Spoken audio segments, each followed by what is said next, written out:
You get that while visiting any of those famous touristy places or American museums. By that count, return of Donald Trump to the White House is a coming together of politics and that civilizational impulse. Victory of Trump is Trumpist in scale. America has never been redder in its entire political existence. From the White House to the Senate, from the Congress to the swing states, from the Supreme Court to the Electoral College. It's all Republican, all red, all Trump. It's that moment when the pendulum has swung to the extreme, which means it had swung the other extreme with Democrats pushing the envelope.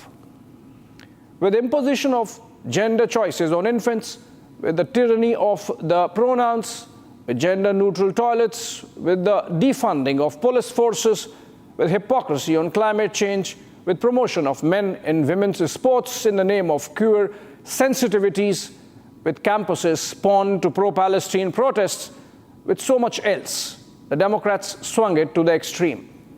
USA had never been that awkward. It contradicted decades of America's in-your-face masculinity projected through Hollywood. Democrats thought Trump, being a bad character and a convicted felon, would do the job. They failed to read the angst of a culture that was feeling shackled. Something had to give. It was, in fact, building up. That's why, amid all the liberal capture of narrative, sequel to the 1986 action thriller Top Gun, that typical product of American machoism, was a big success when it released last year. With campuses captured by pro-Palestine mobs, American corporates quietly started a new movement, skill before degree. Simply put, they don't need a college degree on your CV if you have the required skills. The movement has 300 plus of the Fortune 500 companies now part of it. The picture of Dana Bash holding Joe Biden hands in a daughterly manner as Trump walked away after their joust in the CNN-hosted first presidential debate was a giveaway moment for the mainstream media. Trump went to Joe Rogan and made the CNN irrelevant. Elon Musk was not invited to the electric vehicles summit in 2021 by Biden. Look what he did in 2024. It is possible that apart from Trump himself, Musk might be the most consequential influencer of this election. A star is born is how Trump acknowledged it in his victory speech. Tech evangelist and venture capitalist Peter Thiel famously said in 2015 that his rule number one was not to bet against Elon. Trump supporters were called garbage. They came together to raise their stink. One personal anecdote of the Democrat pendulum that had swung far. Sometime in July last year, present US Ambassador to New Delhi, Eric Garcetti, was giving a lecture on Indo-US relations at the Indian Institute of Technology in Delhi. I was in the audience. He quoted from a very famous poem by Robert Browning. But a man's reach should exceed his grasp, or what's heaven for? And then, after a moment's pause, Garcetti added, since it's 2023, a person's reach should exceed his grasp. This quote is from the poem Andrea del Sarto by Browning, and it essentially means that people should strive for goals that may seem beyond their reach. The pursuit of something seemingly unattainable is what gives life meaning and aspiration, similar to the concept of heaven representing a higher ideal. Garcetti, a former mayor of Los Angeles and hence close to Hollywood, degendered a 19th century poem to fit the present American zeitgeist. Trump was lampooned that he picked the issue of illegal aliens killing pets in Springfield, Ohio. And then we had the bizarre story of the Environment Conservation Department of the Biden administration euthanizing a pet squirrel, Peanut, on doubt of rabies, prompting an internet outrage in the midst of campaign. Peanut did not die in vain, said Bill Ackman, and pictures went viral of a squirrel at Harris' campaign's stage before her concession speech, suggesting that it was the ghost of Peanut haunting the Democrats. Imagine. The Peanut story in many ways typifies this American election, highlighting the Democrat overreach and their smugness to democracy on the ground. You know what? Pendulums swing both ways. So it would in the United States too. We are in the moment of the pendulum in the Trumpism territory, but it might have already started its journey the other way. Nature abhors extremes. Let me take you back to the Trump victory speech. While praising Musk, he said, "A star is born." But that does not necessarily mean it's going to be good for Tesla's balance sheets. For Trump also said in the same speech that America has more oil than Saudi Arabia and that they are going to pump out a lot more of it, which means the global transition to electric vehicles might get pushed. How long before Elon feels the heat in his quarterly numbers? Trump faced the brute force of law enforcement agencies in what came to be called as lawfare during the campaign targeting the former president. Well, from whatever we know of Trump, it might not go unresponded.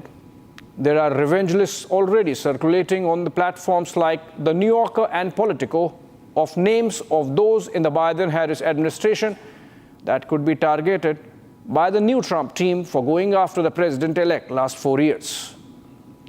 Which brings me to my own understanding of what's happening in the United States. These are conversions of a society in a nation that's past its prime. America is grappling with its declining influence. Cold War was bipolar.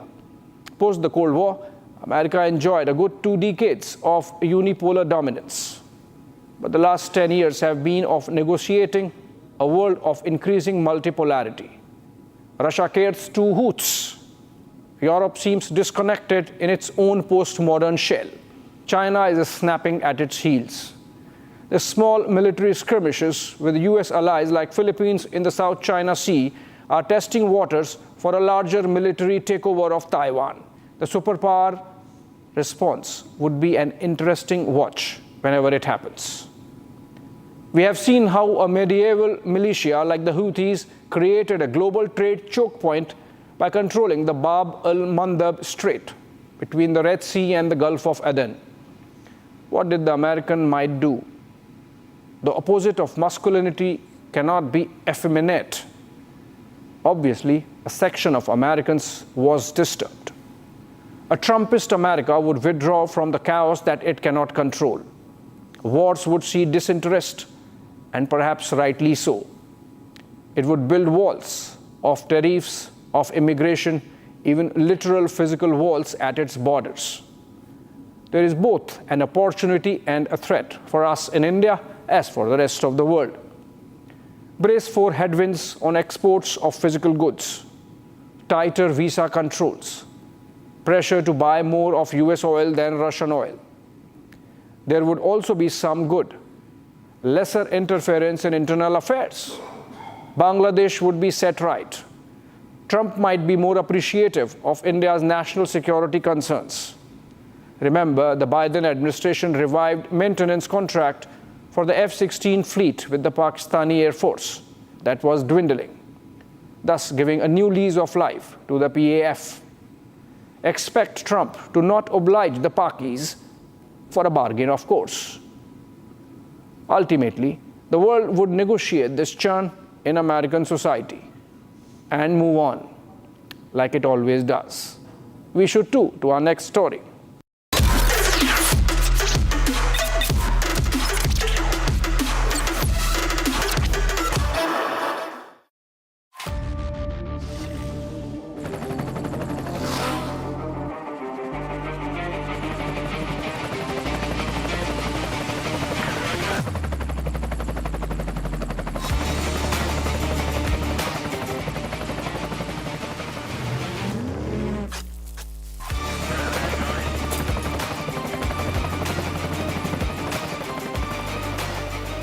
Director, The Taste of Success.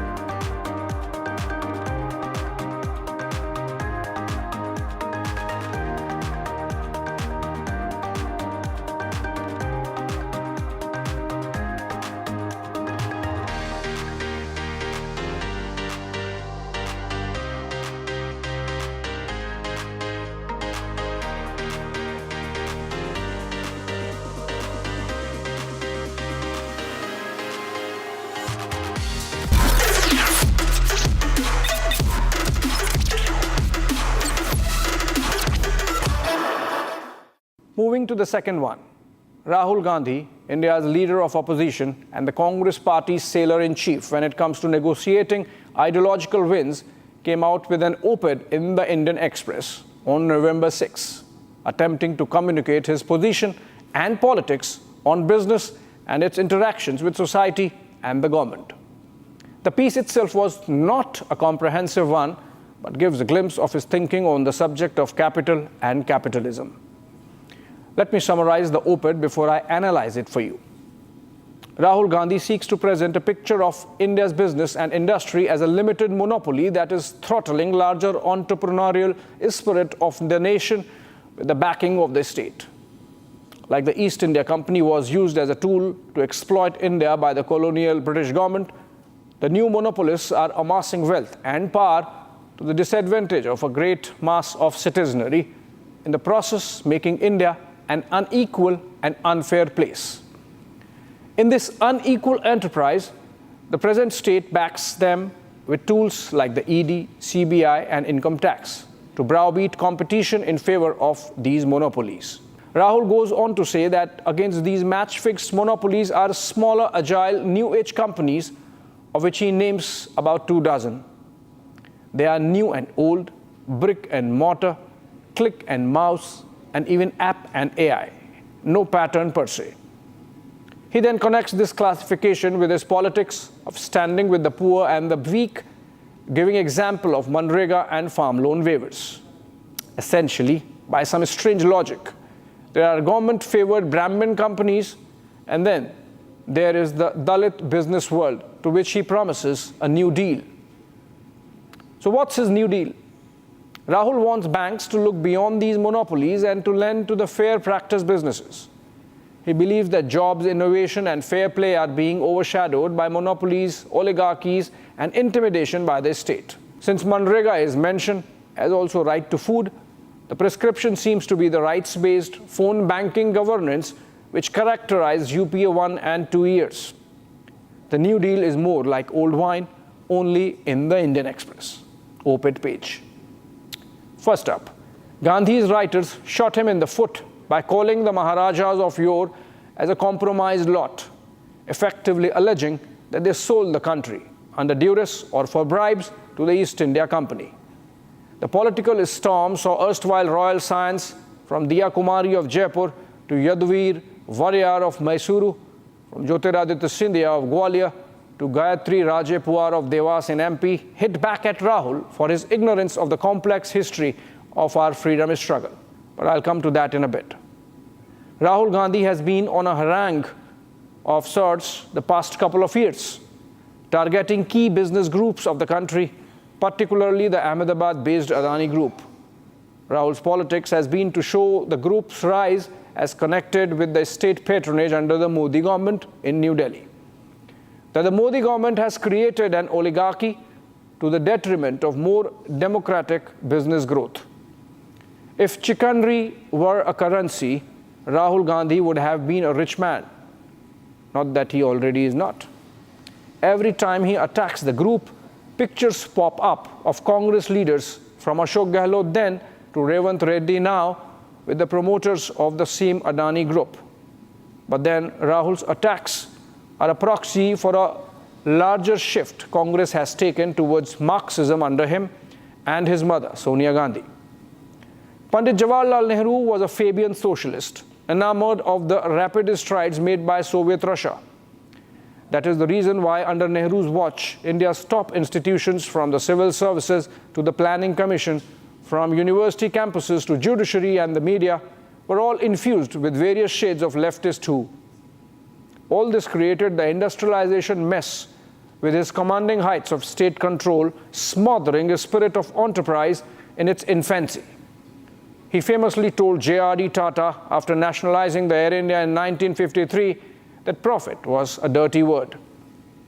Daughter Indira Gandhi knocked Fabian, which means caution, out of the window, pressing the pedal on full socialism with a spate of nationalization laws, most famously of the banks. It was a knockout punch insofar as a liberal free market enterprise goes. India did not recover for decades. Sometime in 1959, Nehru was inaugurating an assembly line factory of a defense PSU in Jabalpur of Madhya Pradesh, manufacturing the 3-ton trucks for the Indian Army. In his speech, he mentioned how at some stage in the future, he would want to see the private sector also doing this. He lamented the lack of capacity then, because of which the government had to bear the burden. Criticizing that speech, Pandit Deen Dayal Upadhyay of the Jansangh, representing the right wing in Indian politics, wrote in a newspaper column how state monopolies were being created by throttling space for the private capital. By use of law, the monopolies were festering in capacity, scarcity, and corruption. Pandit Nehru should walk the talk on competition by deregulating non-defense sector at least, unquote. Imagine, this was 1959. Also, it is not a coincidence that both the privatization of Air India and the inauguration of a private sector defense company building a military aircraft in the country both happened under the present Modi government. Incidentally, both going to the Tatas, JRD's soul would be in some solace. In fact, the socialist mess Nehru's policies were creating led to the formation of India's first and only truly liberal party, the Swatantra Party, by former Congress stalwart C. Rajagopalachari, or Rajaji as we call him. Others part of the founding team, K. M. Munshi, N. G. Ranga, Meenu Masani, were all former Congress leaders frustrated at the suffocation of the liberal spirit and throttling of private capital in the country.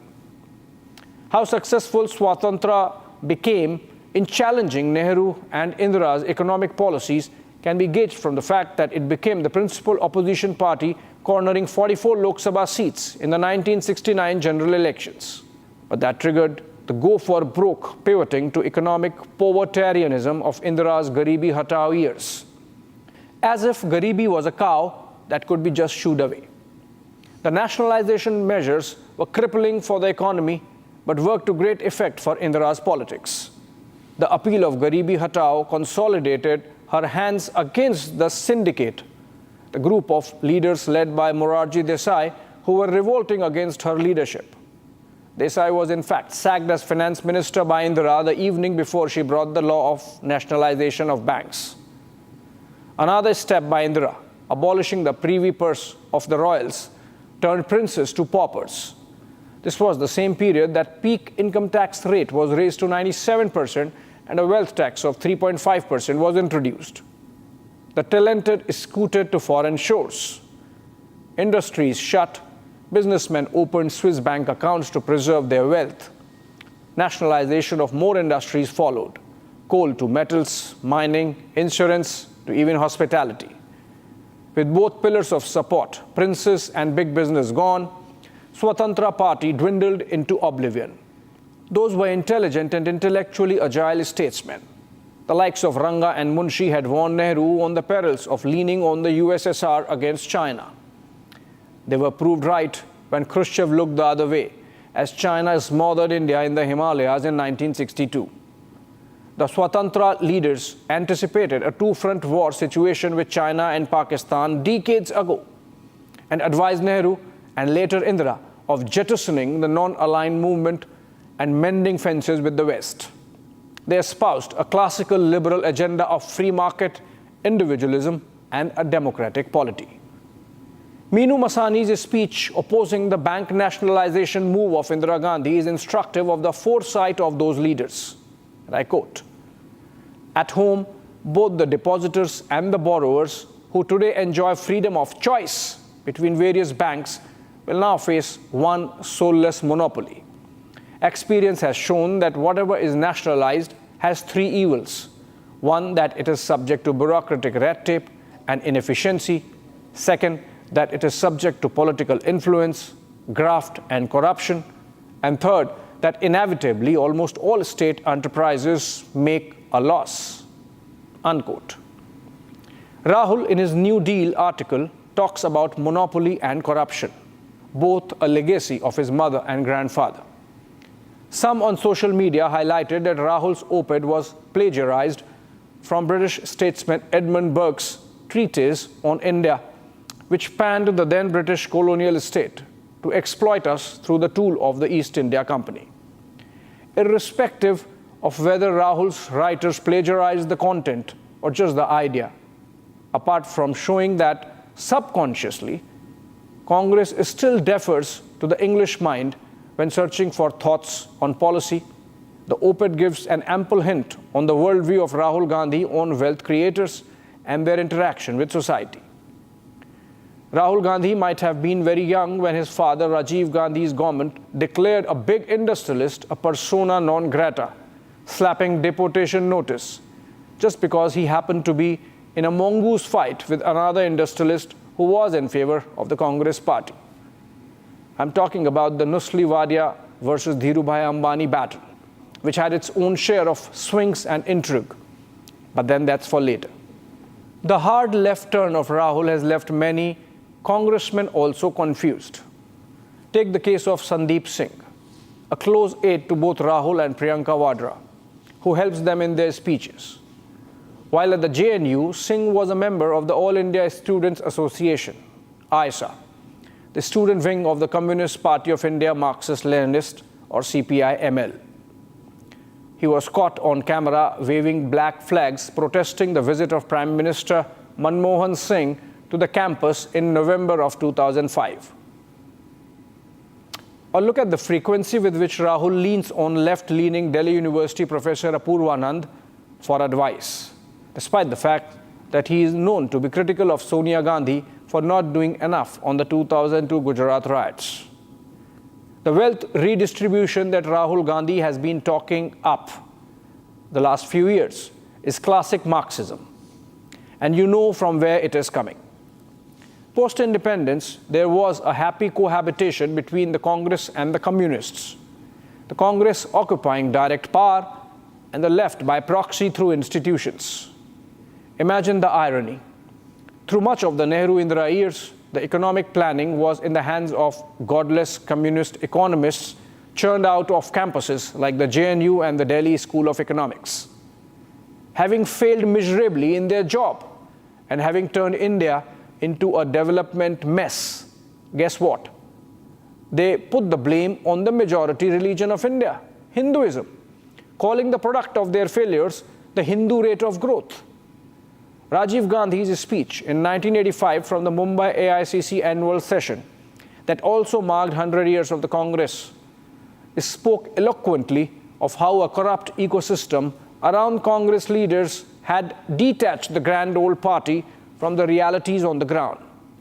He expressed frustration at the manner in which caste divisions were being played up. Rajiv doubled down against caste politics in his Lok Sabha speech in 1989, opposing the Mandal Commission report.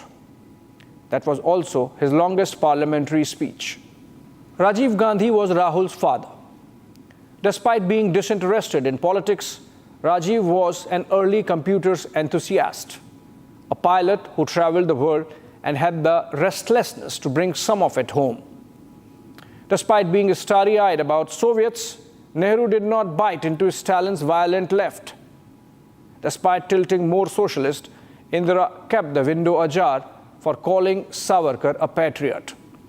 In his desperation to claw back to power, Rahul Gandhi has closed his eyes to his own family legacy.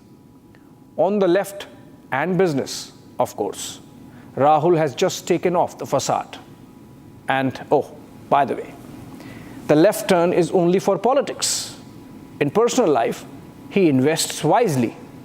As per some media reports, his portfolio of stocks has made great strides since Modi came back to power in June.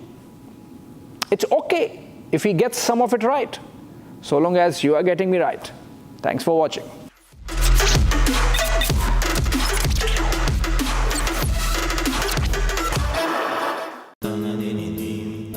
Amity has been ranked among the top universities globally for producing the most employable graduates by the Times Higher Education UK.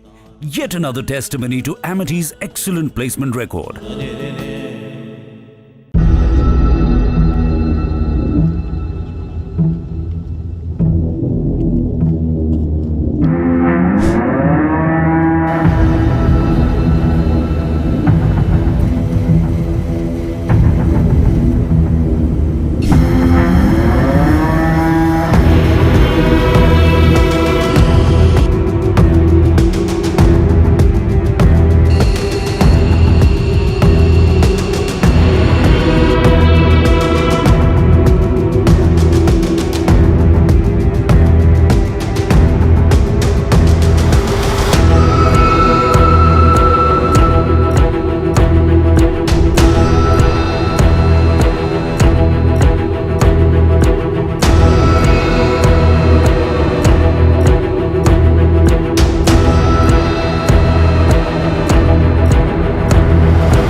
headquarters. Setting the agenda for Bharat.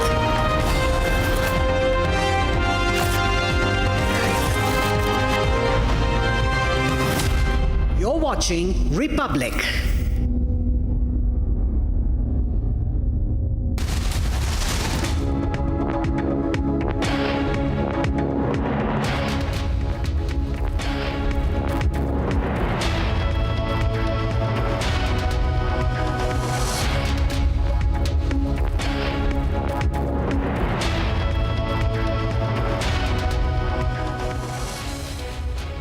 Yes, the time has come once again when the greatest economic minds of the country will gather under one roof and discuss the driving forces behind our thriving economy.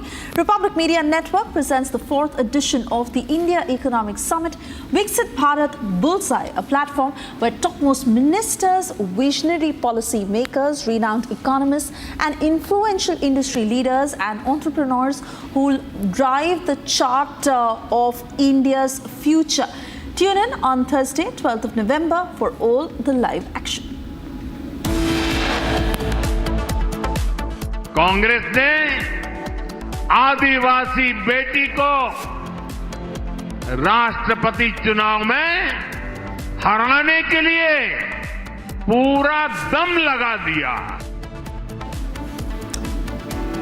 Prime Minister tears into Indie bloc in Jharkhand, says OBCs and tribals insulted, rakes up Congress's insult to Draupadi Murmu.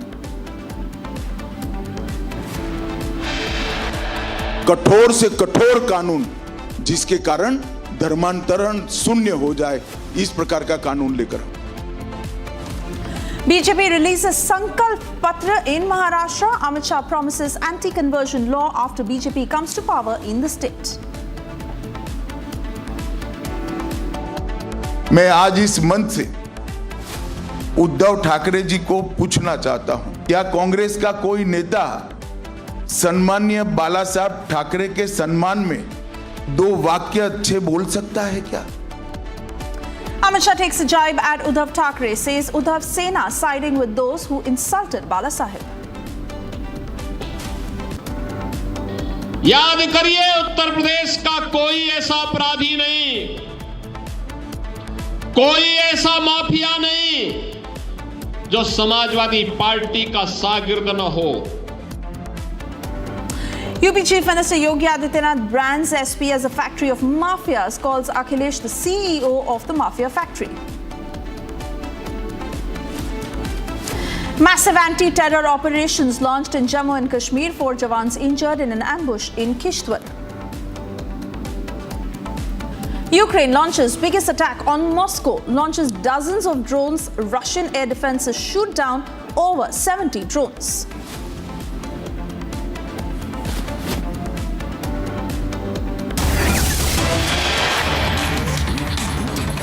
And first up, we cut across to breaking news coming in. One more incident of temple vandalism that has been reported, this time in Jukal village, which is on the outskirts of the city. The incident that was reported in Chaudama Somanna temple in Hyderabad, where the temple priest has now filed a complaint that unidentified persons desecrated and damaged the idols inside the temple. The police has also registered a case and launched investigation into what happened. Let me cut across to Aneri joining us live on the broadcast. Aneri, unfortunate that such incidents have been on the rise in and around Hyderabad. What happened this time around? Well, Suvesha, that's right. Back-to-back temple vandalism incidents which we have been seeing across the state, and especially in Hyderabad when we talk, because recently also just this week we can say that this is second such incident which has just taken place where temple has been vandalized, idols have been desecrated inside the temple. Some of the unidentified persons entered inside the temple and desecrated the idols there. What we have been seeing is that now this incident has been reported from Jukala village in Telangana, which comes on the outskirts of Hyderabad basically. And now what we have been seeing is that the temple priest had filed a complaint when he arrived at the temple in the morning hours. He found this that the temple idols were vandalized, and now what we have been seeing is that the priest has filed a complaint with the police officials under Shamsabad police station, and police officials have also registered a case, and further investigation has been taken up into this matter. But yes, back-to-back temple vandalism incidents being reported in the state of Telangana, and especially in Hyderabad. A lot of temples and a lot of idols are being vandalized in the recent times. Right, and Eri, many thanks for getting us those details. Of course, we'll keep coming back to you as far as the updates of this particular investigation is concerned. Moving on to more breaking news, we are learning that one junior commissioned officer of the Indian Army laid down his life in the Kishtwar encounter. Naib Subedar Rakesh, who was killed in the line of action, JCO, who was injured in the initial exchange of firing with the Jaish terrorists. In fact, the JCO who could not survive, he succumbed to his injuries. He was also airlifted and moved to the hospital. Let me cut across to Gursimran joining us live. Gursimran, unfortunate that we are losing our soldiers, but it has been a tough one with regards to these ongoing operations across Jammu and Kashmir. Yes, JCO Rakesh Kumar of the 2nd Para of Indian Army has made the supreme sacrifice while fighting with the terrorists in the upper reaches of the Keshwan in the Kishtwar district. Right now we are in the Kishtwar and in the city as well. The security has been beefed up. Right now we are outside the Special Operations Group office where the senior officials, including the DIG DKR range, has already arrived for the operational analysis and also the strategy that needs to be done for encountering these terrorists, because these terrorists are on the mayhem after carrying out the brutal killing of 2 VDG members in the ISIS style. They have now resorted to targeting the special forces of the Indian Army. They planned an ambush to target the 6 to 7 men of the Indian Army that were part of this party that was searching for the terrorists, though this ambush was repulsed by the Indian Army. But unfortunately, one brave heart of the Indian Army, identified as Naib Subedar Rakesh Kumar of the 2nd Parachute Regiment of the Indian Army, which is the specialized force of the Indian Army, he made the supreme sacrifice. 3 others have also got injured, and now the senior officials of the Indian Army, including and officials from the Jammu and Kashmir Police, they are strategizing. They are making the strategy that how these terrorists can be neutralized, because it is very important. Time and again we have seen that these Jaish terrorists are targeting the civilians, the special forces, the Rashtra Rifles. They are trying to hit the forces as much as they can, along with those who are part of the counter-infiltration grid, so that they can instill a sense of fear among the locals that all is not well in Jammu and Kashmir. But these brave heart of the Jammu and Kashmir Police, they are ensuring that every perpetrator that dares to come inside the Indian territory are given a befitting reply. And as we speak, the senior officials of the Jammu and Kashmir Police are here at the SOG camp in Kishtwar, strategizing for the strategy that needs to be followed, as with the first light, the operations will resume and the forces will try to neutralize these terrorists, 3 to 4 terrorists of Jaish-e-Mohammed. And also one more important thing that has come into fore during the investigation of this entire terror attacks, be it the Disa terror attack in which Captain Brijesh Thapa along with 3 others were killed in action by these terrorists in a similar fashion attack, or be it the VDG attack on the 2 VDGs, that is Nazir Ahmed and also Kuldeep Kumar in the upper reaches of the Kuntwara, that these terrorists want to instill a sense of fear. And as we speak, the senior officials of the Jammu and Kashmir Police, they are arriving here at the SOG camp. We are showing you the visuals from outside the camps, and also if Sarjeevan, I request Sarjeevan can come this way and we can show you the photos, visuals from inside as well, because the senior officials, including the SSP of the district, they are also here. Right, Gursimran, I want to thank you for those latest updates. As we'd also like to tell our viewers with regards to the ongoing campaign, where the hunt is on to seize those rogue drones. The BSF today added that 2 more drones and a heroin consignment that was seized. These recoveries that happened on the border area, in the Taran Taran district of Amritsar. Those are the pictures on your screens of the seizures that were made near the Punjab border. And the BSF yet again not just seizing drones, but also how they were carrying a drug consignment.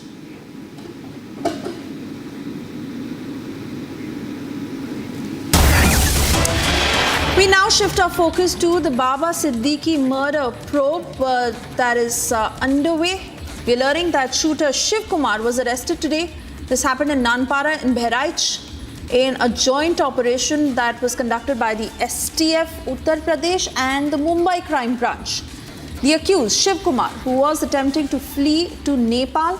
The STF team was led by Pramesh Kumar Shukla with Sub-Inspector Javed Alam Siddique from the headquarters team overseeing the operation. Additionally, Anurag Kashyap, Gyan Prakash Tripathi, Akash Srivastav and Akhileshendra Pratap Singh were also arrested for sheltering Shiv Kumar and aiding his attempt to escape to Nepal.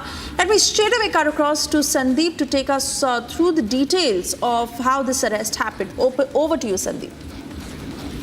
Suesha, yes, a major development in the Baba Siddique case. In fact, a shooter who killed, Baba Siddique was missing since a month, and the search operation was underway. In fact, this is a major development and a major breakthrough for Mumbai Police Crime Branch because ultimately, remember, Shiva was someone who had fled from the spot after killing Baba Siddique. And he was the only person who had shot Baba Siddique. The rest of the two associates were also nabbed by Mumbai police at the same point in time, but ultimately they were not someone who had shot Baba Siddique. So Shiva had fled from the spot, and ultimately, after a month time, it seems that Mumbai police have got a major breakthrough in this very case, Suesha, as he was held with the help of UP STF and Mumbai Police Crime Branch had a joint operations with them, and in fact were able to nab Shiva Kumar. And in fact, not only him, the rest of the associate of Shiva Kumar who helped him to take shelter in UP Bahraich. All right, Sandeep, many thanks for getting us those details.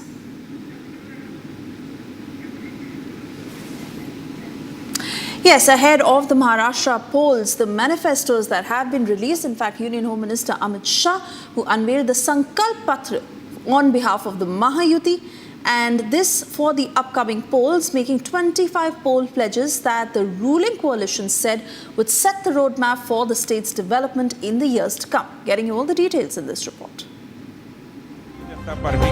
The Mahayuti unveiled its manifesto for the single-phased Maharashtra Assembly elections, rolling out a list of 25 promises that it said will set the course of the state's development in the coming years.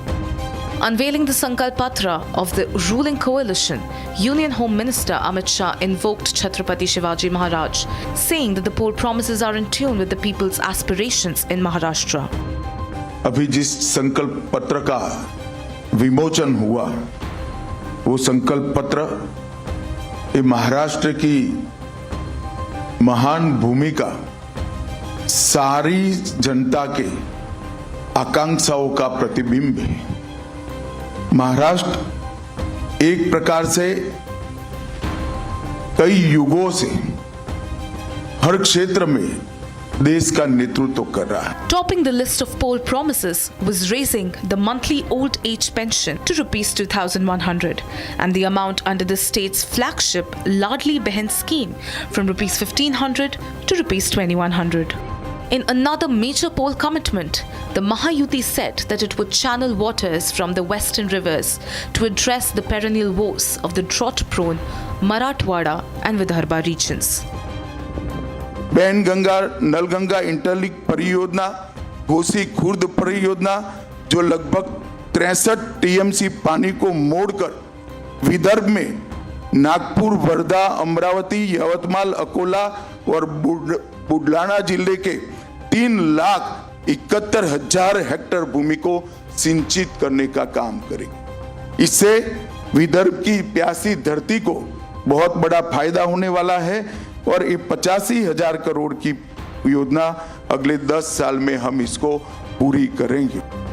In other major takeaways, the ruling combine promised 30% compensation for electricity bills, reduced fertilizer prices, as well as MSP on farmers' yields.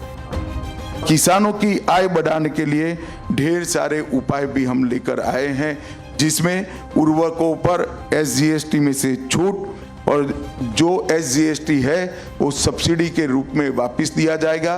Soybean के लिए प्रति quintal 6,000 का MSP हम सुनिश्चित करेंगे और soybean processing के लिए समर्पित मूल्य श्रृंखला अक्षय अन्न योजना के तहत प्रति माह मुफ्त राशन में चावल, ज्वार, मूंगफली, तेल, नमक, हल्दी, सरसों, जीरा और मसाले इस सबको समाहित किया जाएगा।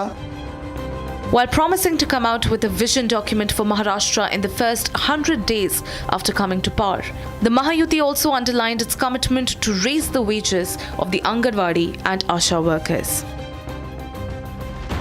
आशा वर्कर और आंगनवाड़ी कार्यकर्ताओं का बीमा कवरेज भी किया जाएगा और उनका मासिक वेतन 15,000 तक बढ़ाया जाएगा।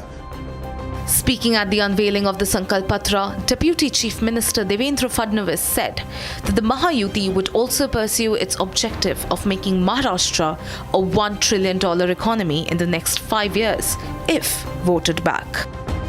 Hitting out at the Mahavikas Aghadi, Shah accused the opposition coalition of trying to grab power through appeasement.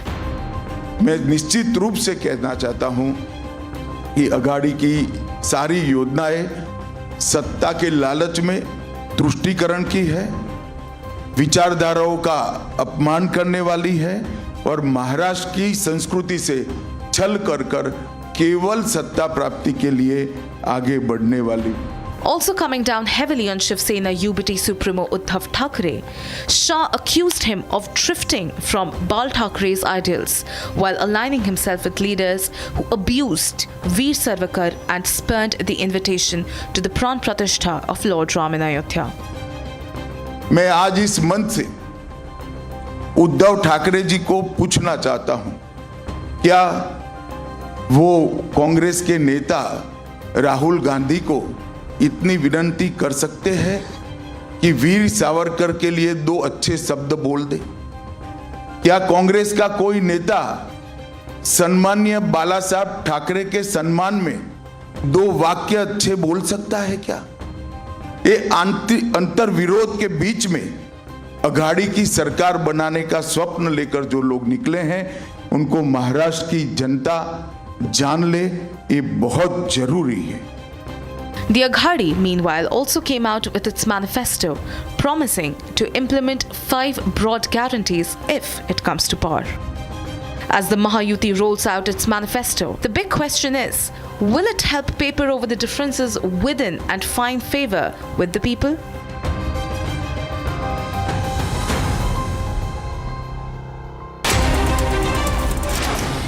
Quick check of the other top stories we are tracking from across the country. In a tragic incident in Uttar Pradesh's Hathras, an elderly couple was assaulted. They later succumbed to their injuries. The family of the elderly couple blocked the Agra-Aligarh highway, demanding stringent action against the village head and his supporters. Meanwhile, the police has intervened and assured action. The body was taken for post-mortem. A private bus carrying 32 passengers going from Nagpur to Bhopal overturned near Bhaura and Betul-Bhopal highway. At least 28 passengers were injured. They were taken to the hospital for treatment. Apparently, the bus lost control and overturned. Shahpur police is investigating the incident. Action is being taken to remove the bus from the highway with the help of the crane. Listen in to what the eyewitness said. मैं कल नागपुर से Bhopal travels में travel कर रहा था, भोपाल के लिए। कौन सी बस में? भोपाल ट्रैवल्स। भोपाल। तो रात में करीब 2 बजे के आसपास गाड़ी की पलटी हो गई, एक्सीडेंट हो गया। कहाँ पे हुआ है ये हुआ है सुकी नदी के पास। TMC MLA Arnab Goswami alleged the junior doctors' protest over RG Kaur case is being controlled by left parties in the state. Further, he also said that this game plan will not be able to destabilize the state. Yesterday, junior doctors protested against the Mamata government, demanding justice for Abhaya and unfulfilled demands. An incident of violence reported in Assam's Samaguri ahead of bypoll elections in the constituency over the past 24 hours. Both BJP and Congress accused each other that their supporters were firing gunshots. Meanwhile, Assam Chief Minister Himanta Biswa Sarma criticized the Congress of restoring violence in the state to intimidate BJP leaders.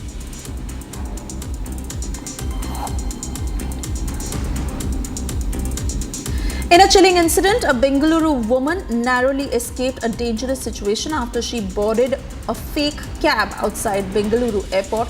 The driver, who was later revealed to be an impersonator posing to be an Ola official driver, allegedly attempted to extort money, prompting the woman to seek urgent help. After registering a complaint, the police is now investigating the matter.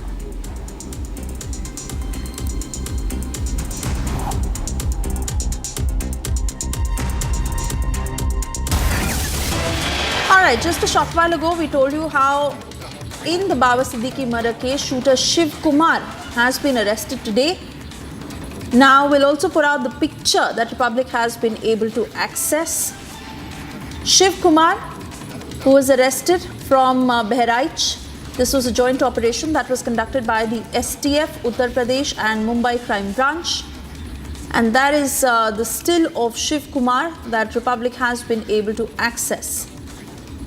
He was trying to flee to Nepal. The STF team was led by Pramesh Kumar Shukla with Sub-Inspector Javed Alam Siddique from the headquarters team to oversee the operation. I want to go back to my colleague Sandeep, who was getting us details on how Shiv Kumar was arrested.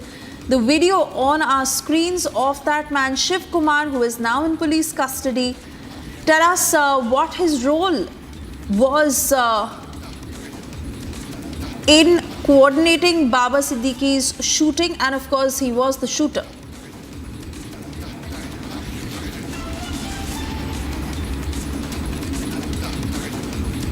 Sandeep.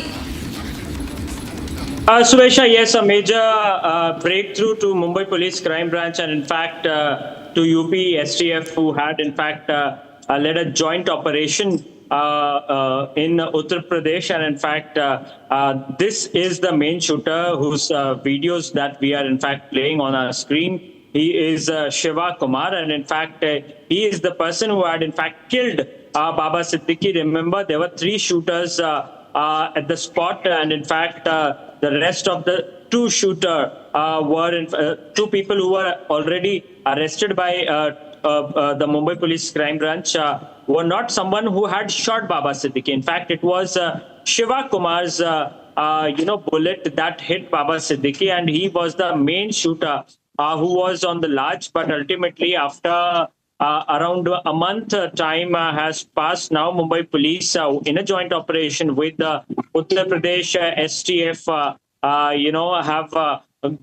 have nabbed Shiva Kumar. This is a major breakthrough, Suresha, that is in fact coming for Mumbai Police Crime Branch. It will be very much crucial to see who were the key conspirators, although it is being said that they were working on the directions of Anmol Bishnoi, Lawrence Bishnoi's brother, in fact, and not only that, one of the key conspirator, that is Shubham Lonkar. Apart from that, Zishan Akhtar. These 2 people are still, in fact, absconding. And Suresha, after Shiva Kumar's arrest, it will be crucial to see whether the Mumbai police would be able to, in fact, nab Zishan Akhtar or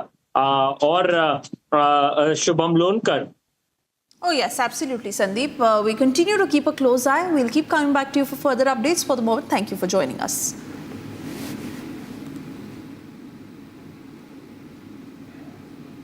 Well, yes, the time has come once again when the greatest economic minds of India will gather under one roof and discuss the driving forces behind our thriving economy.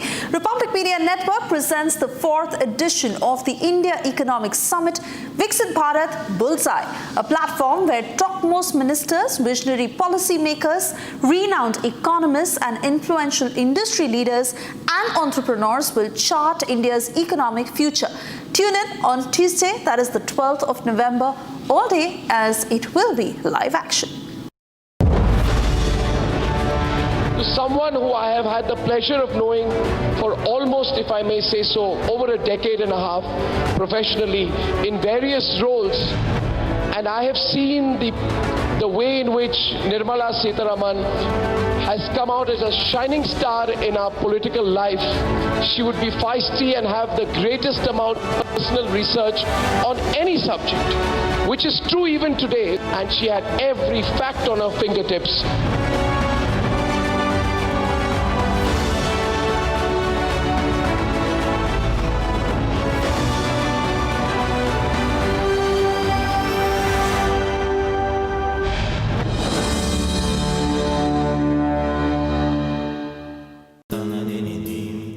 Amity has been ranked among the top universities globally for producing the most employable graduates by the Times Higher Education UK. Yet another testimony to Amity's excellent placement record.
One of its best-known spokespersons, and now as the Union Finance Minister, steering the country through the most difficult and the most unprecedented of times, and the grace with which she has led the country's economy at a time when all the doomsday prophets said no, it couldn't be done.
What's your message to everyone who use controversies to say our institutional mechanism is not strong enough? Where our institutions need to be given credit, we put that aside and only pick that one thing about that institution and say, look at this, our institutions are really now being threatened. But what about the other things which make our institutions stand out? Every one of our institutions are really doing their maximum best, world-class best. Today, our benchmarks are being looked at rather than the benchmark elsewhere.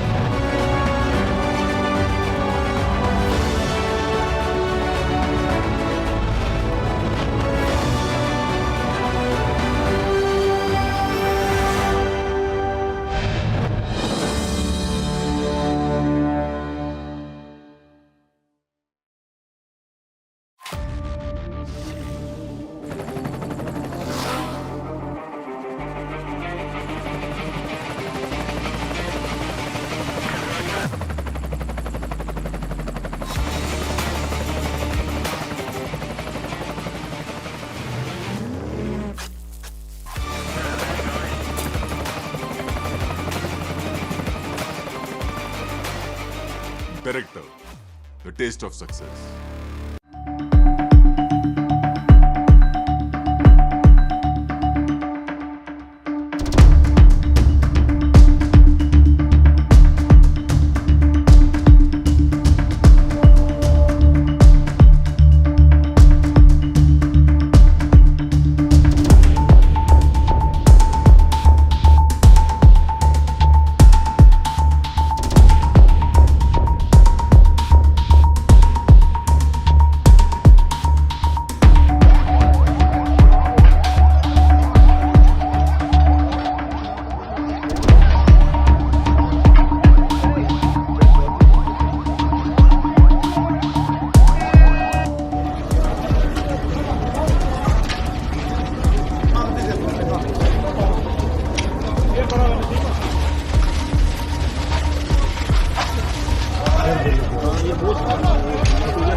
Last जो है station पे sir मैं पहुंच गया था, लेकिन last हो गया। हमारा स्टाफ इस तरफ था, अल्लाह का शुक्र।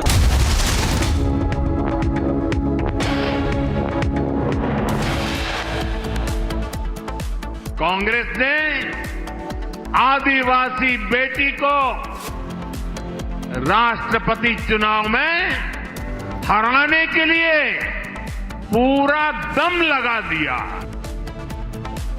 Prime Minister tears into Indie bloc in Jharkhand, says OBCs and tribals insulted, rakes up Congress's insult to Draupadi Murmu. कठोर से कठोर कानून जिसके कारण धर्मांतरण शून्य हो जाए, इस प्रकार का कानून लेकर BJP releases Sankalp Patra in Maharashtra. Amit Shah promises anti-conversion law after BJP comes to power in the state. मैं आज इस मंच से उद्धव ठाकरे जी को पूछना चाहता हूं, क्या कांग्रेस का कोई नेता सम्मानीय बाला साहब ठाकरे के सम्मान में दो वाक्य अच्छे बोल सकता है क्या? Amit Shah takes a jibe at Uddhav Thackeray, says Uddhav Sena siding with those who insulted Bala Sahib. याद करिए, उत्तर प्रदेश का कोई ऐसा अपराधी नहीं, कोई ऐसा माफिया नहीं जो समाजवादी पार्टी का शागिर्द न हो। UP Chief Minister Yogi Adityanath brands SP as a factory of mafias, calls Akhilesh the CEO of the mafia factory. Massive anti-terror operations launched in Jammu and Kashmir, 4 Jawans injured in an ambush in Kishtwar. Ukraine launches biggest attack on Moscow, launches dozens of drones. Russian air defenses shoot down over 70 drones.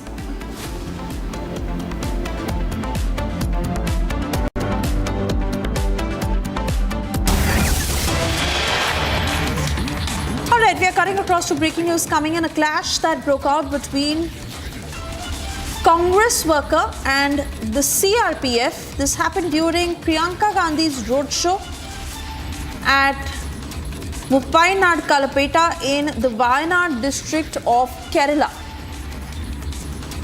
Priyanka Gandhi, who was leading this roadshow, and several Congress supporters who were a part of that roadshow, a clash that broke out between one of those Congress workers and a CRPF official.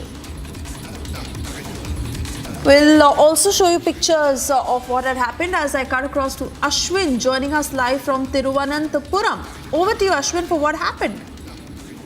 Priyanka Gandhi is in the last, Priyanka Vadra is in fact in the last leg of the campaign in Wayanad, where she is contesting for the upper head bypoll, where Rahul Gandhi has moved way for her to campaign. Now, in a very close-knit contest that is going to happen over there, there has been several tension that has been ongoing between the CRPF which duty is to protect Priyanka Gandhi and to give her Priyanka Vadra, in fact, and give her security. There has been large number of people who have been trying to barge into the security corridor of Priyanka Vadra, and that was stopped by the CRPF. One we can clearly see in this visual that a Congress worker wearing a pink color shirt was seen trying to scuffle in, and CRPF trying to stop him, and then he's trying to have a scuffle with the CRPF officials in this regard. What we get to gather from our local sources is that there has been an ongoing grudge between the Congress workers and supporters who's trying to come close to Priyanka Vadra during a campaigning, and the CRPF having a very tough job of ensuring that that does not happen, considering the security that has to be provided because she's part of the Gandhi scion. Certainly, there has been several such minor clashes, but now it has been caught on tape as well. One of the workers clearly seen pushing the CRPF official who was there on duty by trying to stop him from pursuing his duty as well. So certainly, if there's a more controversy that will stir out of it, needs to be seen. But what we can definitely say is that a CRPF official was pushed by a Congress worker, and then we can also see him being taken away by other Congress workers, trying to tell him not to create any kind of emotional panic over here, and taking him away to safety as well. And we can also see the CRPF official over there who are giving security to Priyanka Vadra coming closer and trying to understand why the Congress worker is trying to attack him. Any action that has been taken against these Congress workers? Any investigation that has been ordered into it? Any response from the Congress leadership yet?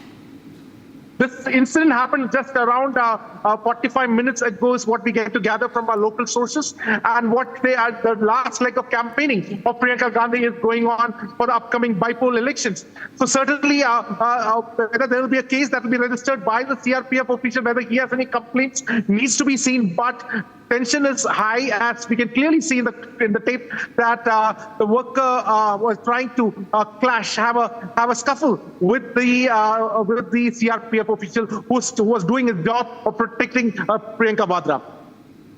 Oh yes, absolutely. And not only did he harm the officer on duty, the CRPF personnel who were deployed in huge numbers, but the very fact that nothing has been spoken about this yet. Will the Congress try and defend this man is the big question.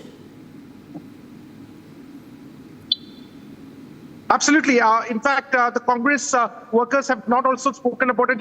But what we know from our local reporters is that there has been such scuffle that has been going on ever since Priyanka Vadra has been taking on a high-profile campaigning, a relentless campaigning which she has been taking, trying to secure her seat for the Gandhi family, the dynasty, to come inside the parliament. So this is one of the fight that is giving. In fact, she's first parliamentary election that is going on. So certainly the Congress workers have ensured large number of people are there all around her. Large number of people have been arranged, and certainly this couple that we have come across that has happened hardly an hour ago certainly seems to suggest that there has been a tendency by the Congress worker to stop the CRPF officials from doing their job as well, which is providing security. And we can clearly see that he is trying to pull the stick which the CRPF official is also holding close. So we need to see whether the CRPF official will register any complaint, and whether that will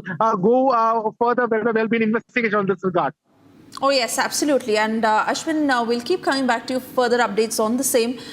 On what the investigation reveals, why did this scuffle break out in the first place? And most importantly, did the Congress worker did not think that he is harming and attacking an officer on duty, a CRPF personnel on duty who is there to guard Priyanka Gandhi Vadra. The very fact that they feel empowered being Congress workers, clearly under the leadership of their top bosses, that they decided to go ahead and do something like this.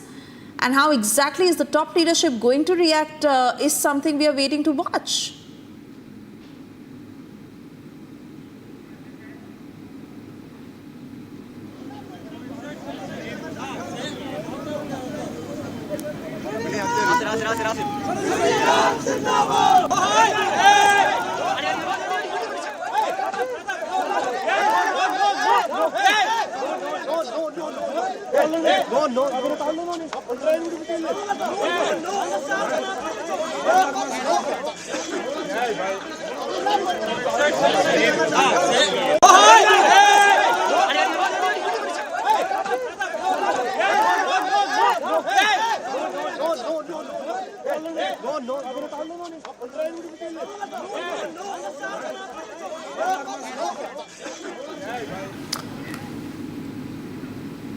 All right, so we'll continue to track that story. Also moving on to what happened ahead of the Maharashtra polls with regards to the manifestos being released. Yes, Union Home Minister Amit Shah, who unveiled the Sankalp Patra or the manifesto of the Mahayuti, making 25 poll pledges that the ruling coalition said would set the roadmap for the state's development in the years to come. From raising the monthly old age pension to 2,100 rupees and the amount under the Ladli Behen scheme from 1,500 to 2,100, a slew of schemes that have been promised. Take a look. The Mahayuti unveiled its manifesto for the single-faced Maharashtra Assembly elections, rolling out a list of 25 promises that it said will set the course of the state's development in the coming years. Unveiling the Sankalp Patra of the ruling coalition, Union Home Minister Amit Shah invoked Chhatrapati Shivaji Maharaj, saying that the poll promises are in tune with the people's aspirations in Maharashtra. अभी जिस संकल्प पत्र का विमोचन हुआ, वो संकल्प पत्र ये महाराष्ट्र की महान भूमिका सारी जनता के आकांक्षाओं का प्रतिबिंब है। महाराष्ट्र एक प्रकार से कई युगों से हर क्षेत्र में देश का नेतृत्व कर रहा है। Topping the list of poll promises was raising the monthly old age pension to rupees 2,100 and the amount under the state's flagship Ladli Behen scheme from rupees 1,500 to rupees 2,100. In another major poll commitment, the Mahayuti said that it would channel waters from the western rivers to address the perennial woes of the drought-prone Marathwada and Vidarbha regions. Wainganga Nalganga interlink परियोजना, घोसी खुर्द परियोजना जो लगभग 63 TMC पानी को मोड़कर विदर्भ में नागपुर, वर्धा, अमरावती, यवतमाल, अकोला और बुलढाणा जिले के 3,71,000 हेक्टेयर भूमि को सिंचित करने का काम करेगी। इससे विदर्भ की प्यासी धरती को बहुत बड़ा फायदा होने वाला है और ये 85,000 करोड़ की योजना अगले 10 साल में हम इसको पूरी करेंगे। In other major takeaways, the ruling combine promised 30% compensation for electricity bills, reduced fertilizer prices, as well as MSP on farmers' yields. किसानों की आय बढ़ाने के लिए ढेर सारे उपाय भी हम लेकर आए हैं, जिसमें उर्वरकों पर SGST में से छूट और जो SGST है वो सब्सिडी के रूप में वापस दिया जाएगा। सोयाबीन के लिए प्रति क्विंटल 6,000 का MSP हम सुनिश्चित करेंगे और सोयाबीन प्रोसेसिंग के लिए समर्पित मूल्य श्रृंखला अक्षय अन्न योजना के तहत प्रति माह मुफ्त राशन में चावल, ज्वार, मूंगफली, तेल, नमक, हल्दी, सरसों, जीरा और मसाले इस सबको समाहित किया जाएगा। While promising to come out with a vision document for Maharashtra in the first 100 days after coming to power, the Mahayuti also underlined its commitment to raise the wages of the Anganwadi and Asha workers. Asha worker और आंगनवाड़ी कार्यकर्ताओं का बीमा coverage भी किया जाएगा और उनका मासिक वेतन 15,000 तक बढ़ाया जाएगा।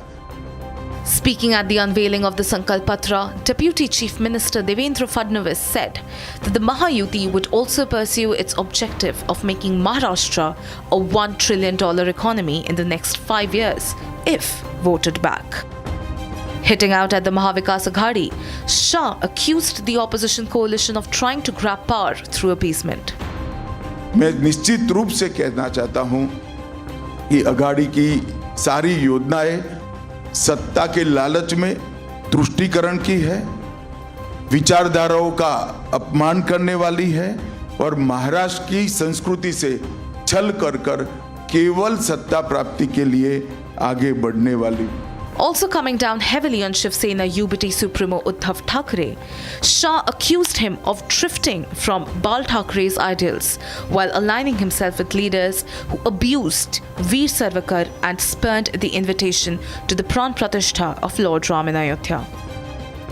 मैं आज इस मंच से उद्धव ठाकरे जी को पूछना चाहता हूं, क्या वो कांग्रेस के नेता राहुल गांधी को इतनी विनती कर सकते हैं कि वीर सावरकर के लिए 2 अच्छे शब्द बोल दे? क्या कांग्रेस का कोई नेता सम्माननीय बाला साहब ठाकरे के सम्मान में 2 वाक्य अच्छे बोल सकता है क्या? ये अंतर विरोध के बीच में अघाड़ी की सरकार बनाने का स्वप्न लेकर जो लोग निकले हैं, उनको महाराष्ट्र की जनता जान ले, ये बहुत जरूरी है। The Aghadi, meanwhile, also came out with its manifesto, promising to implement 5 broad guarantees if it comes to power. As the Mahayuti rolls out its manifesto, the big question is, will it help paper over the differences within and find favor with the people?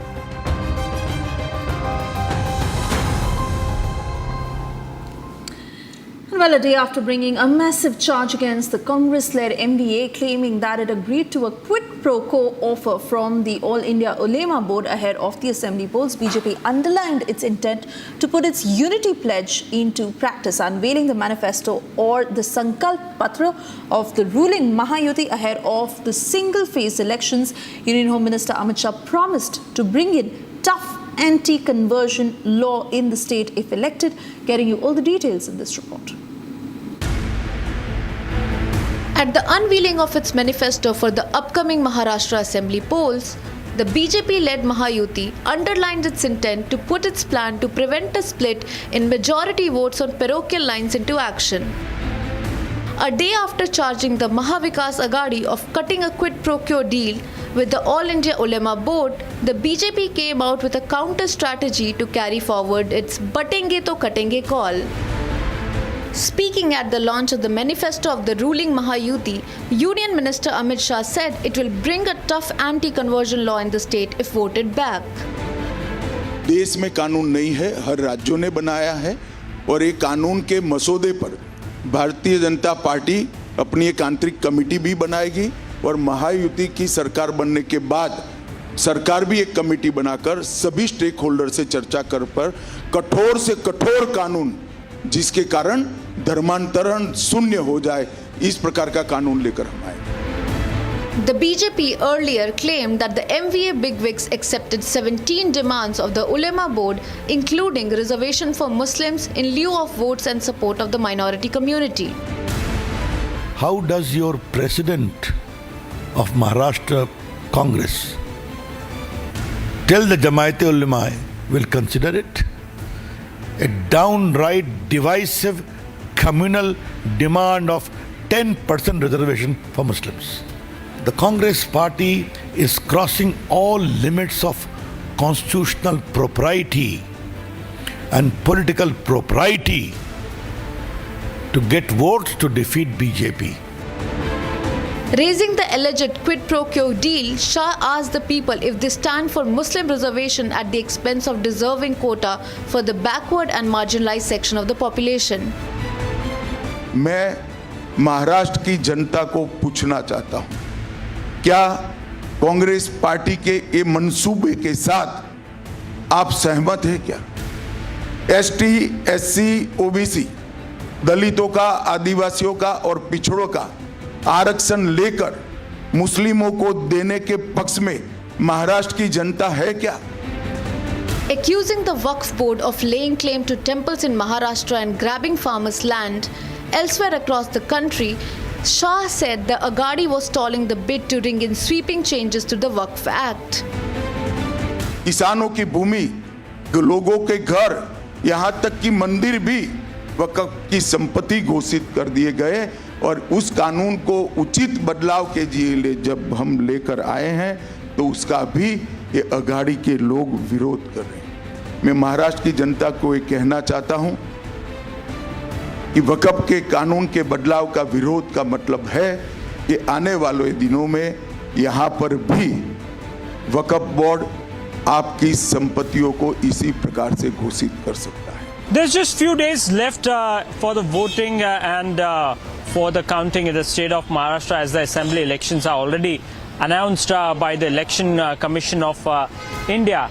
The Mahavikas Aghadi and the Mahayuti is facing each other in the state of Maharashtra, and in fact both have come up with their own manifestos. As the day comes nearer, the elections will get more interesting as the war of words between Mahavikas Aghadi or the Mahayuti have started taking its own course against each other. With the BJP coming with a counter to the Aghadi's alleged bid to consolidate Muslim votes, the stage is set for fiercely polarized battle for the Maharashtra Assembly. Well, yes, the time has come once again when the greatest economic minds of India will gather under one roof and discuss the driving forces behind our thriving economy. Republic Media Network presents the 4th edition of the India Economic Summit, Viksit Bharat Bullseye, a platform where topmost ministers, visionary policy makers, renowned economists and influential industry leaders and entrepreneurs will chart India's economic future. Tune in on Tuesday, that is the 12th of November, all day, as it will be live action.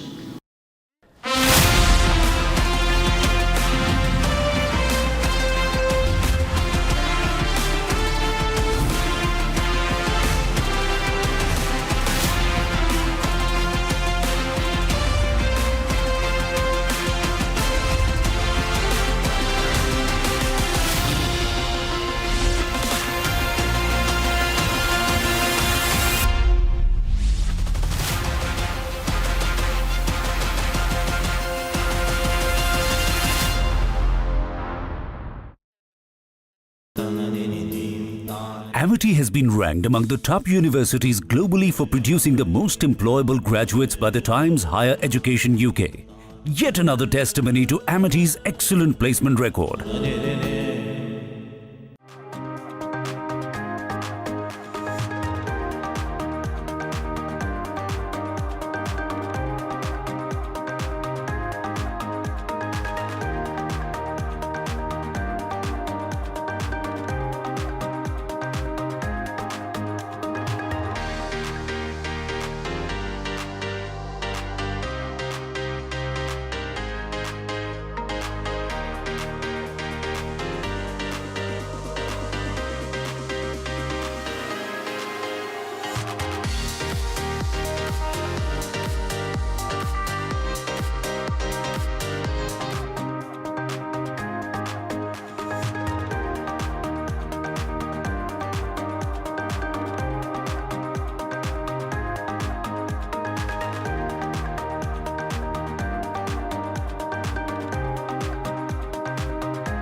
News headquarters.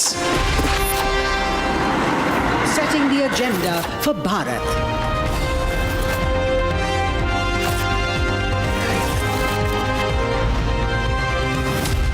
You're watching Republic.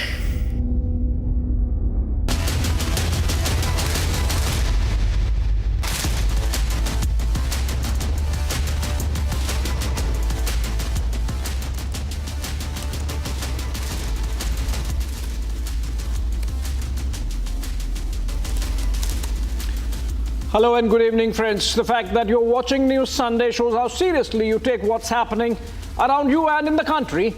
So let's have an engaging 1 hour of news conversation. We are the only country in the world, perhaps, which has a Maharashtra inside a Rashtra. And Maharashtra is in the midst of a crucial election to its state assembly. In fact, politically speaking, the weight of Maharashtra is second only to Uttar Pradesh, with the state sending 48 MPs to the Lok Sabha against 80 of UP. Today is an even more important day for both the sides of the political divide. The ruling Mahayuti and the opposition Mahavikas Aghadi came out with their respective manifestos of promises they would keep if they came to power. The BJP calls it Sankalp Patra, the MVA Maharashtra Nama. Do you get that subtle nuance there between the two names? Between chaste Hindi Sankalp Patra and Persian-influenced Maharashtra Nama like Akbar Nama. This might be more than a casual naming actually. It reflects the orientation and target audiences of both the sides. But more interesting is how the freebie politics unleashed by the Congress, for which it is paying heavily, and people in some states like Karnataka and Himachal are paying even more heavily, has caught BJP's fancy too. In the winner-takes-all elections, it gets cutthroat, and the BJP too is showing signs of getting influenced. The one outlier in the manifestos is that the BJP has also promised to bring an anti-conversion law in Maharashtra. Let the focus tonight be on the second most important political state in the country. Here are the headlines first. कठोर से कठोर कानून जिसके कारण धर्मांतरण शून्य हो जाए, इस प्रकार का कानून लेकर Union Home Minister Amit Shah releases Maha Manifesto, vows to bring in anti-conversion law if BJP is voted to power.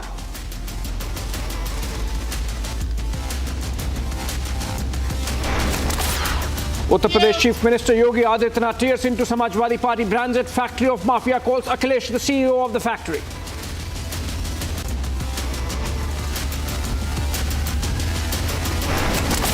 Prime Minister Modi leads BJP charge in poll-bound Jharkhand, holds mega road show in Jharkhand's Ranchi.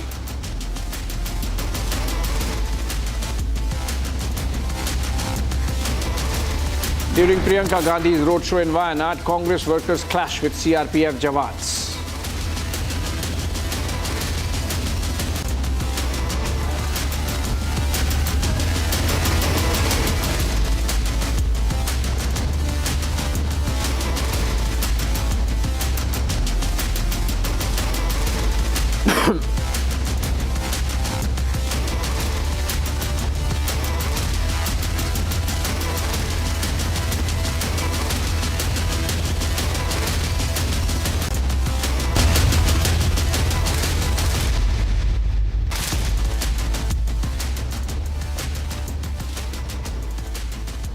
Right, the high-voltage Maharashtra elections are just days away, and it's raining promises as both Mahayuti and the Maharashtra Vikas Aghadi pull out all these stops to woo voters. BJP's Sankalp Patra pledges 25 lakh jobs, financial aid for women, and a host of farmer benefits, with Home Minister Amit Shah declaring it's the people's vision for Maharashtra.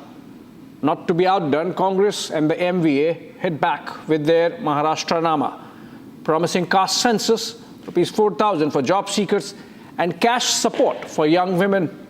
The countdown is on, but will these promises seal the deal with the Maharashtra voters? Look at the details, and I come back on the other side with a panel of guests for a nice conversation.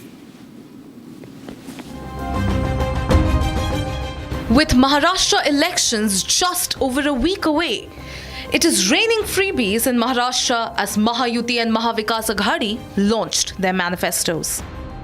Home Minister Amit Shah unveiled Sankalp Patra, releasing a list of 25 promises in the manifesto, focusing on ambitious development goals and financial support.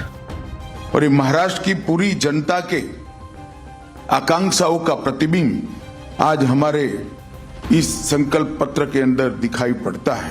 हमारे NDA की जो सरकार, महायुति की सरकार चल रही है, उसने किसानों का सम्मान करने की बात की है, गरीबों का कल्याण करने को जमीन पर उतारने का काम किया है, महिलाओं का स्वाभिमान बढ़ाने के लिए हम योजनाएं लेके आए हैं और विरासतों का पुनरुत्थान करने का काम भी महायुति सरकार ने।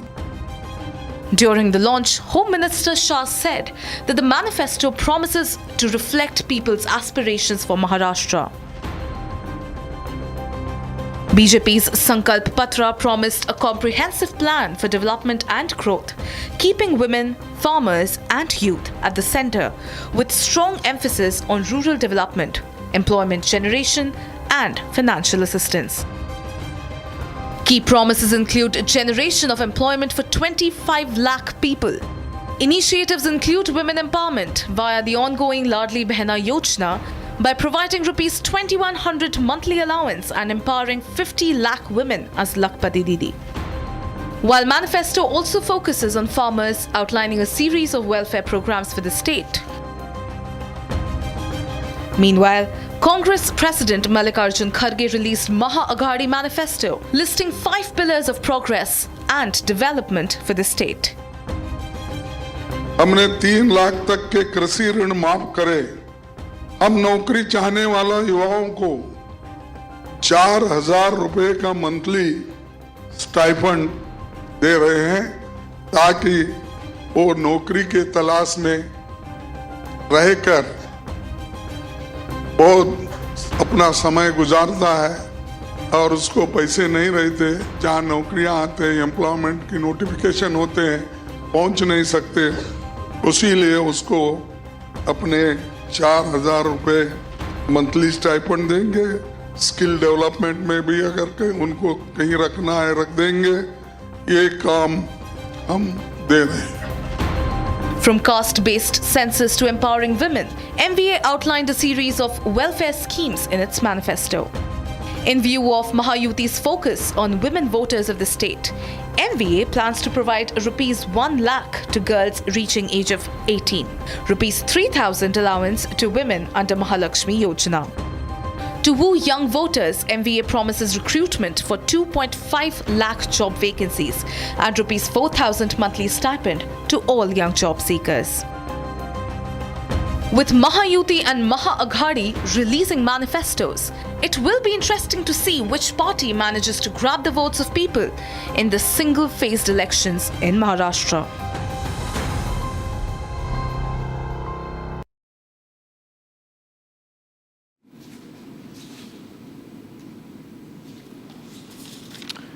All right, if you heard those details, it's interesting how many of those promises which qualified as freebie culture till last couple of elections are now actually finding their way into the BJP manifesto also. For example, farm loan waivers. In fact, if you look at what the Mahavikas Aghadi is promising, they are saying if the farmers pay back their loans, they are going to get additional 50,000 rupees, while the BJP is promising full farm loan waiver. Joining me in this conversation, we have Pooja Mishra, national spokesperson of the Samajwadi Party. She's joining us live from Prayagraj. We also have Chandrasekhar Jha, Shiv Sena, Uddhav Sena leader, and he's joining us live from Mumbai. We have Kapil Madan, advocate, leans towards the Congress and the opposition, and he's joining us live from Delhi. We also have Brijmohan Srivastav, chief national spokesperson of the NCP Ajit Pawar faction, and Krishna Hegde, spokesperson of the Shiv Sena Shinde faction. Essentially, all sides of the political spectrum in Maharashtra on this panel. And I want to begin with Sanju Verma, nationalist spokesperson of the BJP. Typically, I begin with the opposition side, but I'm, for a reason, starting with you, Sanju, because when I was going through the respective manifestos, I found it interesting that it seems that the BJP is succumbing to the freebie politics essentially pushed by the Congress party. Are you really getting psyched out in the manner in which all these promises have come in the BJP manifesto also? You know, Abhishek, I always say that the devil is always in the detail. You know, for instance, let me say one important thing, because, you know, the appeasement of the Muslim community has been doing the rounds now for the last 72 hours. Somebody the other day told me, you know, Andhra Pradesh has 4% reservation for Muslims. So if the Mahavinash Aghadi is promising 10% reservation to Muslims in Maharashtra, what's the big deal? The big deal is this. 4% reservation for Muslims in Andhra Pradesh is as per what the Supreme Court diktat is. It is well within the relevant norms. But when you talk about 10% reservation for Muslims in Maharashtra, despite the fact that the 52% upper cap pertaining to reservation in Maharashtra has already been reached, then you are not only trying to undermine the credibility of the Supreme Court, but you're brazenly trying to fool the minority community. हो ही नहीं पाएगा। 52% upper cap Maharashtra में reservation का reach हो चुका है, तो आप सिर्फ तुष्टीकरण की राजनीति कर रहे हैं with an eye on the Muslim vote bank.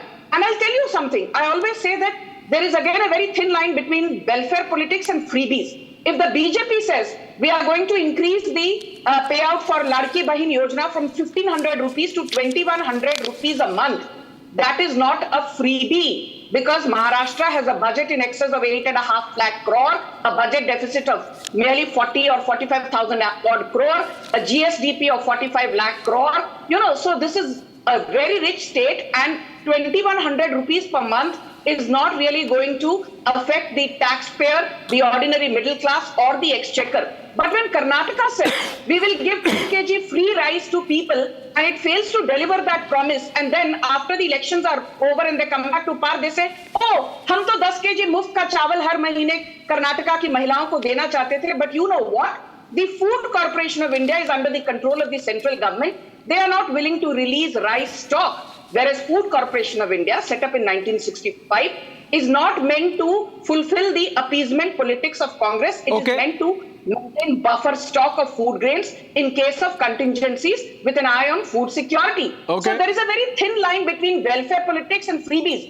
जब आप चादर के अंदर पांव रखकर डिलीवर करते हो, उसे वेलफेयर पॉलिटिक्स कहा जाता है. जब आप चादर के बाहर पांव पसारते हो, that is called freebie politics. And when you are not able to marry grand vision with seamless execution, that is called freebie politics. But in the case of Narendra Modi, grand vision and seamless execution have always Sanju, let me come in with a counter question. You know, there's something called principle. In principle, the BJP stands against freebie politics. And in fact, just a few days back, when we had a slip happening on the part of Congress President Mallikarjun Kharge about this freebie culture not taking them anywhere, you were the happiest on the panel. You were there.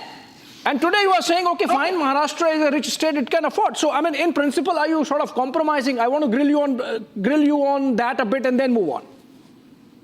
You know, Abhishek, as an anchor, I'm glad you have such a great memory, and you're free to grill me as much as you want. I'm not going to play the victim card. I just want to say one thing. You know, please look at the entire picture. Do not miss the woods for the trees. And in just 30 seconds, I'll give you two examples. The Atal Setu, the Mumbai Trans Harbour Link project, was conceptualized way back in 1961 when Pandit Nehru was the Prime Minister. It was finished in 2023 after a good 62 long years, because, you know, the Congress, despite being in power for the longest time, both in the state of Maharashtra and in the center, was twiddling its thumbs and did nothing. And the BJP-led double-engine Sarkar, Eknath Shinde, Devendra Fadnavis, and of course Prime Minister Modi, they brought the Trans Harbour Link project to fruition. इसे freebie politics नहीं कहा जाता, इसे good governance कहा जाता है. And in 10 seconds more, do you remember the year 1988? Rajiv Gandhi laid the foundation of the Navi Mumbai Airport. From 1988 to 2014, 26 सालों तक, सबसे ज्यादा समय तक 19 साल, उन 26 सालों में से कांग्रेस सत्ता में थी केंद्र में, नवी मुंबई एयरपोर्ट का कुछ नहीं हुआ. Thanks to Prime Minister Narendra Modi, next year the Navi Mumbai airport will become a pleasant reality. Okay. So the BJP does not engage in freebie politics. It puts development agenda at the forefront, but we also want to uplift people who are marginalized, who are poor, who are vulnerable. और इसमें क्या गलत है? After all, we are a welfare state. Okay. So essentially what you're saying is there is a thin line between welfare economics and freebie culture, and BJP is fully aware of that line or not crossing that line. Kapil Madan, you agree with Sanju Verma? And if yes, to what extent? If not, to what extent? So Abhishek, let me say it very unequivocally here. Sanju wants to use a different yardstick when it comes to BJP, and she wants to use a different yardstick when it comes to the opposition. While BJP announces some schemes in their manifesto, they will say it is a development agenda and a welfare state, therefore we are entitled to do so. When the same thing is announced by the opposition, then Sanju would say it's and coming from the Prime Minister, that it is a revdi culture. Now let me say a very tell our viewers a very important insights of it. You remember when the Food Security Act was passed? It was passed during UPA 2. Which was the political party opposed the Food Security Act? It was the BJP. And let me tell you, when Prime Minister says that we are giving free rations to about 80 crores of Indian, do you know under which act this ration is paid? It is paid under the Food Security Act, the same act which was vehemently opposed by BJP tooth and nail. So all I say is that while it is one thing to speak on the channel. Just a minute. No, don't interrupt, Sanju. Sanju, don't interrupt. Sanju, I'll come to you. You will get your chance to rebut. Let him complete. Let him complete. Let him complete. Let him complete. Let him complete. I'll come to you, Sanju. Let him complete. I get your anxiety. Has completely ruined Karnataka. Sanju, we have an hour to discuss Maharashtra. Let him complete. He has to go early. Let him complete. Your anxiety. Please hold on to your anxiety for a little bit. Oh, I have asked a question on freebie versus welfare. It applies to the entire country. Let him complete. Yes. No, in fact, the fact that Sanju is getting anxious because Sanju is okay, Sanju, let him complete. You get to rebut only after him. No, I'm not allowing that. Sanju, please. I'm not allowing that. I'm not allowing that. Sanju, let him complete. Well, while Sanju was making, terrible allegations against the opposition that had, no meaning, no factual or, other kind of, factual support, let me just say what is an admitted fact. While Sanju wants to say it is the opposition who is indulging in freebies, then I would just like to remind Sanju, our national debt has gone 5 times in the past 10 years. Now, if you really want to praise your government, Sanju was using Sanju was using पाँव चादर पाँव हमारा कर्जा. Sanju, hold on.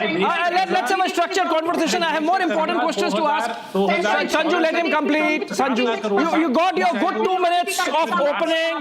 Let him complete. Okay, Kapil, continue. मैं reports को सही मानूं तो लास्ट जो हमारा कर्जा है देश का वो कुछ 2.5 लाख करोड़ हो गया, जो कि तकरीबन 5 गुना हो गया. तो आप जब आप बोल just a minute. Sanju. We have the world's 4th largest forex. Sanju, this is filibuster. Sanju, this is filibuster. Sanju, this is filibuster. I'm not allowing that. Let him complete. I have to ask some important questions of him before he goes. Let him complete. Okay, Kapil. Now the point is, Sanju made a very important point here कि पाँव उतने पसारने चाहिए कि जितनी चादर. जो हमारा national debt 2.5 lakh crore हो गया. तो I don't know whether Sanju was criticizing. Kapil Madan, you are falling into a trap.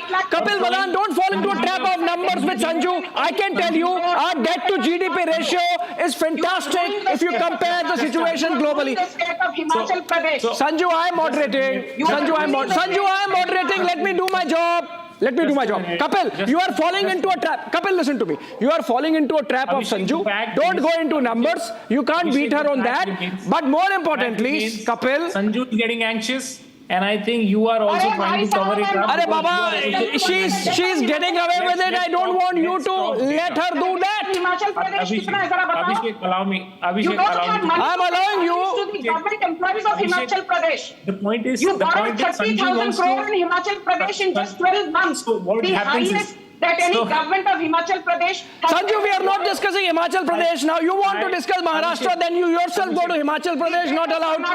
Let's focus on what we are having a conversation on, which is Maharashtra, which is the manifestos of the respective sides. And Kapil again telling you, don't get into debt to GDP debate, focus on Maharashtra. And my question to you, Kapil, because I know you have to go. Kapil, my question to you. You were talking about Food Security Act. You know, this whole rights-based approach.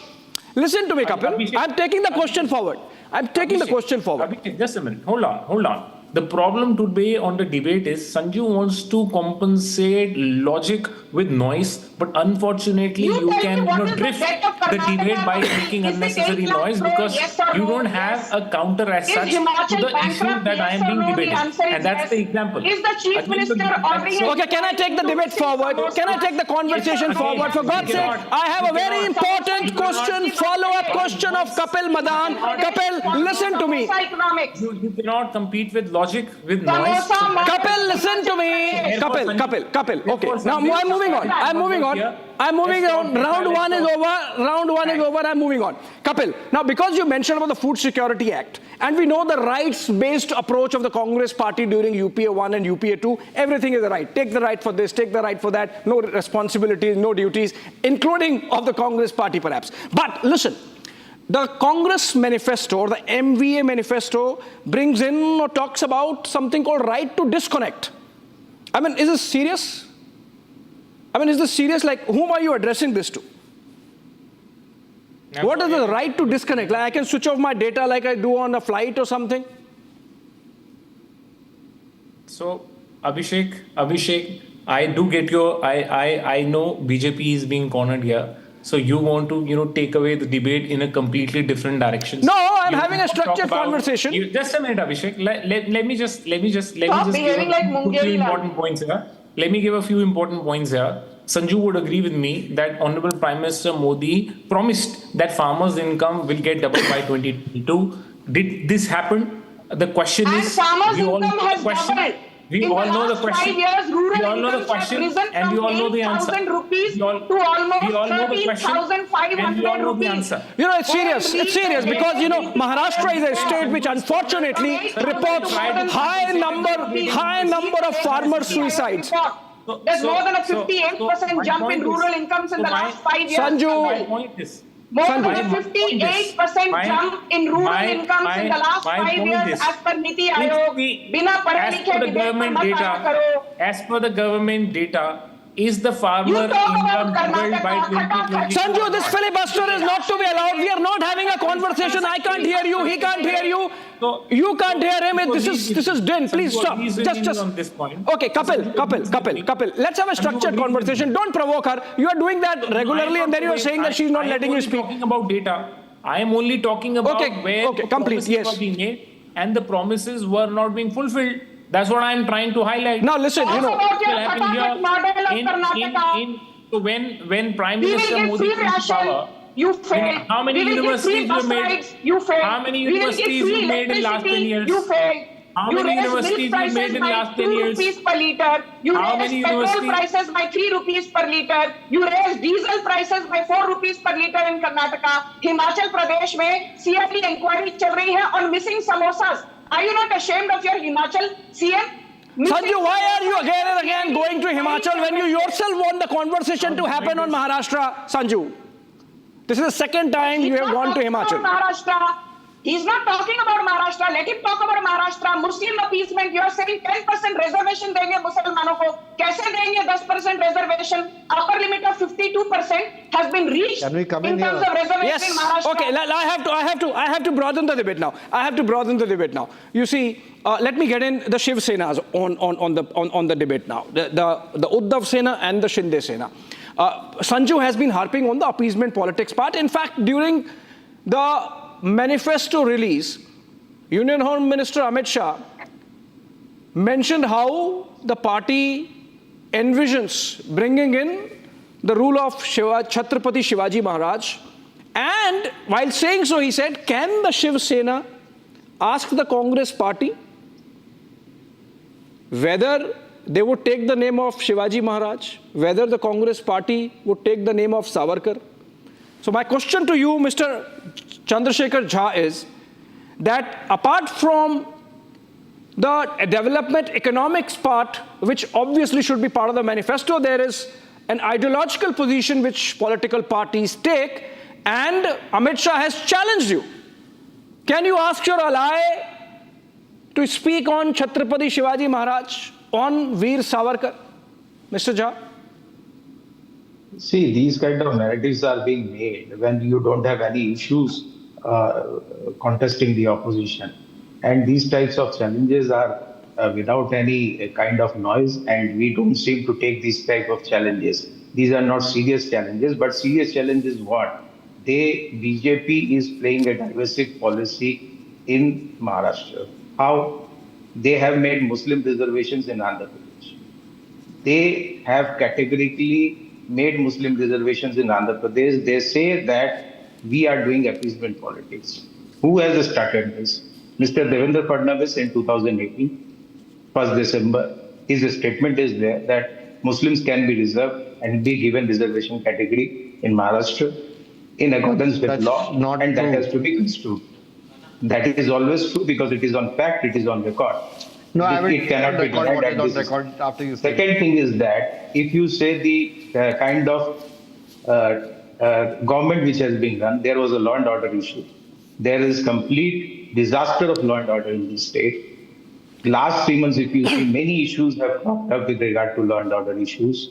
None have been addressed, none have been adjudicated. So these type of issues which are having importance in this state have not been addressed. Categorically, what is the address? Address is vote GR, address is appeasement policy, address is something which is beyond the purview of the government. Abhishek, can I come in now? These kind of issues. I'm coming to you, Mr. Hegde. I'm coming to you. These kind of issues are not at all helpful for them. Okay, well, Mr. Krishna Hegde, though of course Mr. Jha sort of sidestepped my question, which was on whether the Uddhav Sena can ask the Congress party to clarify its position on Veer Savarkar and Shivaji Maharaj, whether Shiv Shahi vote bank, No, they can't, because now which they have Shiv become Sena the Aurangzeb Uddhav fan claims club members, to be so they cannot talk about having a Savarkar, legacy otherwise on. They will be shunted out of the Mahavikas Agadi. So firstly, they will be shunted out of the Mahavikas Agadi if they ask any such questions. Firstly, it is a shame that Swatantra Veer Savarkar ji is being called by the Congress as Maafi Veer Savarkar, and these people who are talking about Hindutva can't do anything. Secondly, let me tell you and clarify Devendra Fadnavis' stand in 2018 in the assembly. He spoke about Maratha reservation, and when the Muslim MLAs asked him about reservation for Muslims, he said that I will talk to the Muslim MLAs and then we will decide on what can be done or what cannot be done. He has nowhere confirmed or given a nod for Muslim reservation. Thirdly, this is a blatant lie. Third thing, I must tell you that today, not 2018, today is 2024. Let him complete. Mr. Jha, let him complete. Let him complete. Are not going to get reservation. Mr. Jha, let Mr. Krishna Hegde complete. Now and not in the future.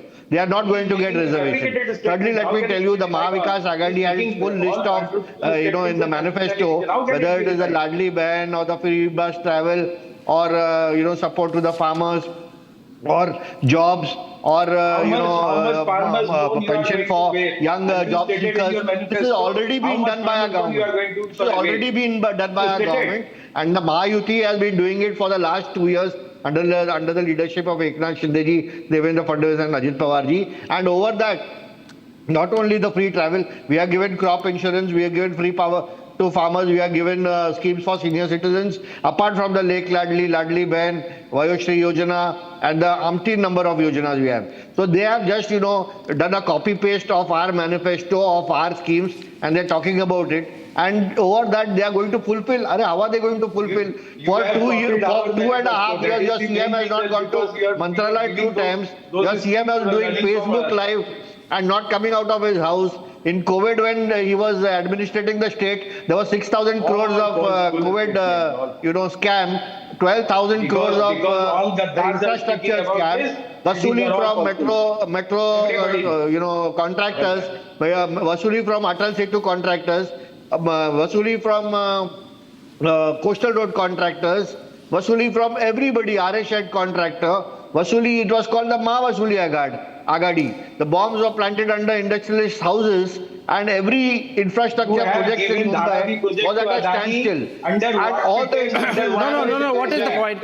I mean, Krishna Hegde is making a point of law and order. Against you. Mr. Jha, Krishna Hegde is making a point of law and order. He is not making a point on capitalism versus crony capitalism. Yeah, Krishna when Hegde. our government came back into power, all the industries came back. Eknath Shinde ji got 3,50,000 crore investment from Davos. 80-90% of the MOUs were signed. Everyone came rushing back to Maharashtra. Maharashtra is today #1 in industry, commerce, education, agriculture and whatnot. And therefore, all the schemes which we are giving the people, 46,000 crores for Ladli Behna, and now 56,000 crores after the increase. Maharashtra has got a $500 billion economy and rushing to a $1 trillion economy. And therefore, we can afford to give these schemes. Okay, Mr. Not Hegde. like Himachal Pradesh and Telangana where they cannot afford. And like Maharashtra can afford to be a $500 billion economy going on to $1 trillion economy because 1/3 of India's taxes come from Mumbai alone. So obviously, Maharashtra has the wherewithal to be the first $1 trillion economy state in the country. And it should. But you see, I have to just announce that Mr. Brajmohan Srivastav, who's the chief spokesperson of the NCP Ajit Pawar faction, has joined in. And Kapil Madan has left because he had to go. And in his place, we have Gyanendra Mishra. He leans towards the Congress party, so the panel is complete again. Okay, the question I have is, you see, on the issue of, it's a very interesting election, by the way, happening in Maharashtra. Sanju, you would agree. The kind of confusion that the voter on the ground would be facing, you know. There are two Shiv Senas, there are two NCPs. You know, the Eknath Shinde says that coalition dharma is not being followed by the BJP, some leaders at least, and you know whom I'm talking about. In this state of confusion, I think the BJP manifesto sort of partly co-opting the freebie culture. Of course, there is justification that Sanju Verma gave that, okay, fine, it's a rich state, we can afford it so long as we are aware of that red line between what is freebie and what is welfare. The fact of the matter is it's a little confusing election for the voter to choose. And then let me get in other people also into the conversation. Pooja Mishra, Sanju has been saying that the opposition campaign is just about minority appeasement. And we saw what happened yesterday with the Ulema board coming in and coming out rather with a long list of demands which can classify as Muslim manifesto, almost like the 14-point charter of Muhammad Ali Jinnah of 1940, you know, the Lahore resolution. It's unfortunate that it's happening in our politics even today. And irrespective of whether Nana Patole accepted it or not, Pooja Mishra, the fact of the matter is that just as you can accuse the BJP of playing Hindu politics, the opposition is playing Muslim politics. Abhishek, let me pick your attention to the manifesto because we are discussing about the manifesto. They didn't accept the letter of our MLA, okay? They didn't put that, whatever we demanded in that letter into their manifesto. So Abhishek, asking for right to marginal community. If I think, being a Pooja Mishra, if I think my community is marginalized, it's according to constitution that I can ask for extra attention for my community. That the MLA does. And he can ask even the government, no matter who's the government is, ruling party also can, he can ask that right for the ruling party too. But let me bring your attention towards the manifesto. I heard the Mahayuti spokesperson, that is Shinde group. He says that the Mahavikas Aghadi has copied the manifesto of Mahayuti. No, they are one step ahead than you. You are not talking about the welfare of women. You are talking about the only financial aid, and I won't want anyone. No, I think there are a lot of promises made for I welfare of women, Pooja Mishra, in the Mahayuti manifesto also, in the BJP manifesto also. No, don't you know? No, don't you? I'm talking about the cervical cancer.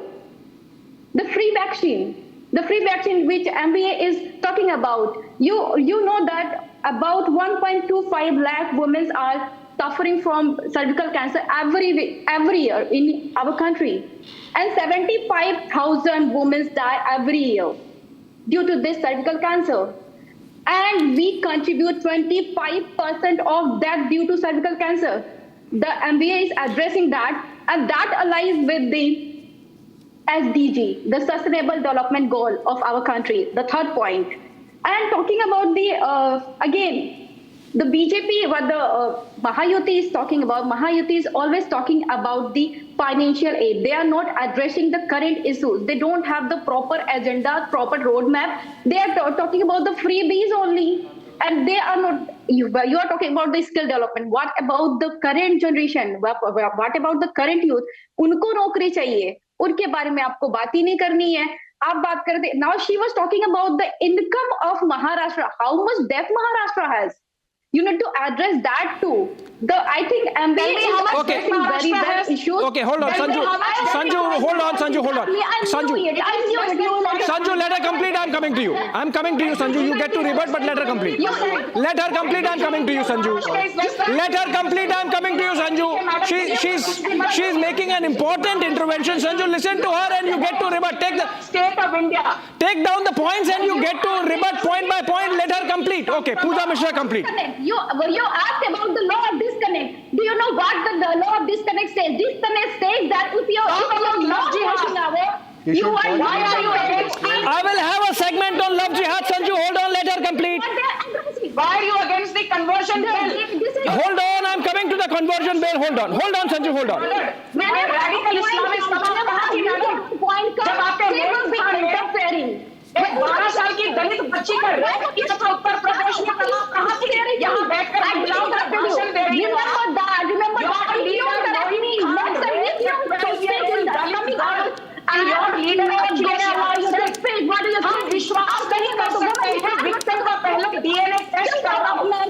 गरीब बच्ची का DNA test करवाने वाले. Okay, Pooja, hold on. Pooja, hold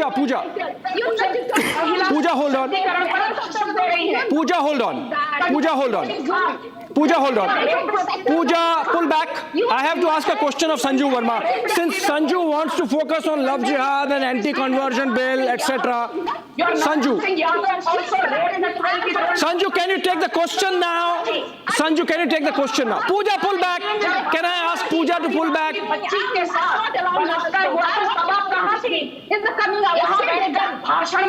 Nobody is getting anyone.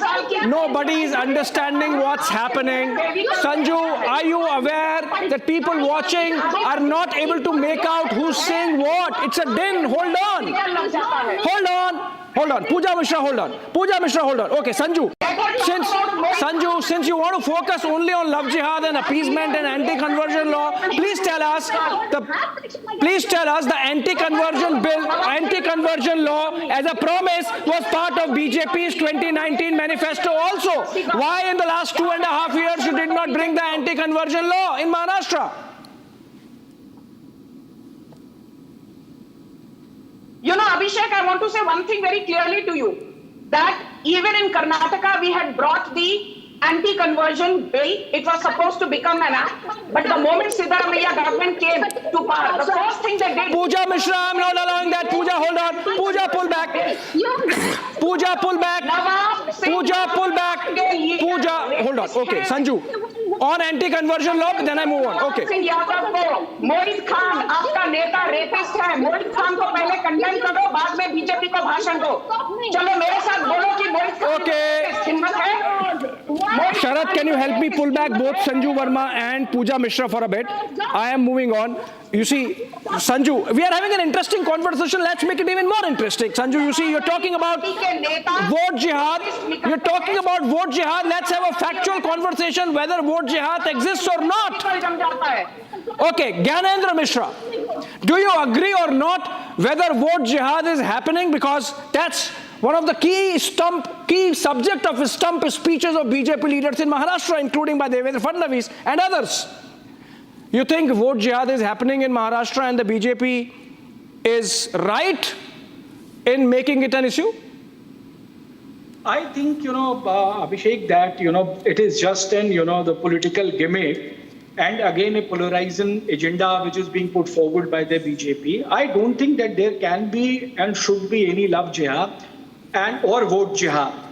Talking about the empowerment of every section of the society, including the weaker section, can never be equated with vote jihad or love jihad, etc., etc. These are the terminology which has been coined for the political expediencies, for the political benefit, for the electoral benefit, without recognizing and realizing that pushing such kind of an agenda is not good for the nation, is not good for the society, not good for their development. Therefore, the moment you talk about empowering certain deprived section of society, be it SC, be either ST, be either an economic weaker section, you will start saying that you are dividing the nation on the basis of caste, you are dividing the nation on the basis of Aren't you actually dividing the nation on the basis of caste? Because caste census is part of the manifesto announced today, including a promise to remove the 50% cap on reservation, which is obviously aimed at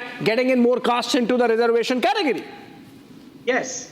So therefore, these are the political issues which need to be dealt with politically, and ultimately it is the electorate which will decide the validity and the relevance of such topics. But point I was trying to make is that if you try to make certain provisions for seemingly the weaker section of society, you cannot jump on the bandwagon and say that it is divisive, they are playing the jihad.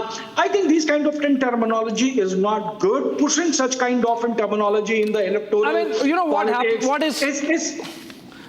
Gary Mishra, I understand this sophistry that, don't say things, don't say bad things. If bad things are happening on the ground, why don't you bring them to attention?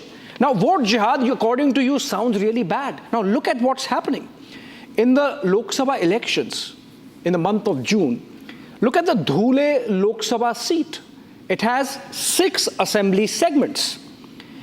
Of the 6 assembly segments, BJP had a lead of 1,85,000 or 1,90,000 votes in 5 of those assembly segments.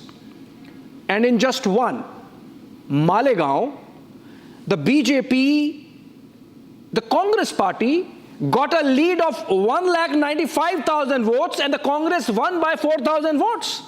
So obviously, there is something called vote jihad. It might sound awful. It should not happen, but it is happening, Gyanendra Mishra. So Abhishek, I think if there is anybody to blame for, I think it is the ruling dispensation. When unfortunately, the Honorable Prime Minister of the nation, when addressing the electoral rally, make reference to a particular community by, they are your bhais chor, they are your Mangal Sutra chor, they will take away your women, they will take away your daughters. So if you push that kind of an agenda, that kind of a narrative into the politics, then what do you expect out of it?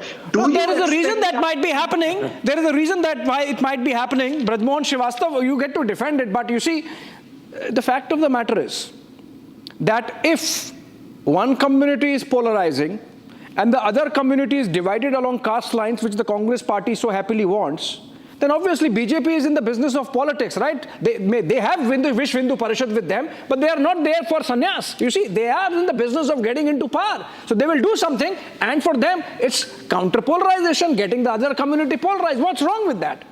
Gyanendra Mishra. Abhishek, I totally agree with you. Because this debate is started by the Congress, or we can say the Mahavikas Aghadi, or the INDIA. They have started this debate in the country. Why they have chosen the red book, and why they have started saying that the scheduled caste will not get their right, and the constitution is going to be changed, this and that. So these people, when started creating a false narrative in the country, then it was obvious that the other political party will also raise the questions and they will expose them. So when we started exposing them, then they realized that they are trying to get something wrong narration in the country. Now they are weeping. Now they are saying this thing, that thing. Why they have not seen our manifesto? Once they will see the manifesto, then and compare it with the your manifesto. Okay, Krishna Hegde, before I go back to the opposition side, Krishna Hegde. Because the moment, I remember the top BJP leaders saying openly in the public that we don't need Muslim votes. We are only concerned with the 80% votes.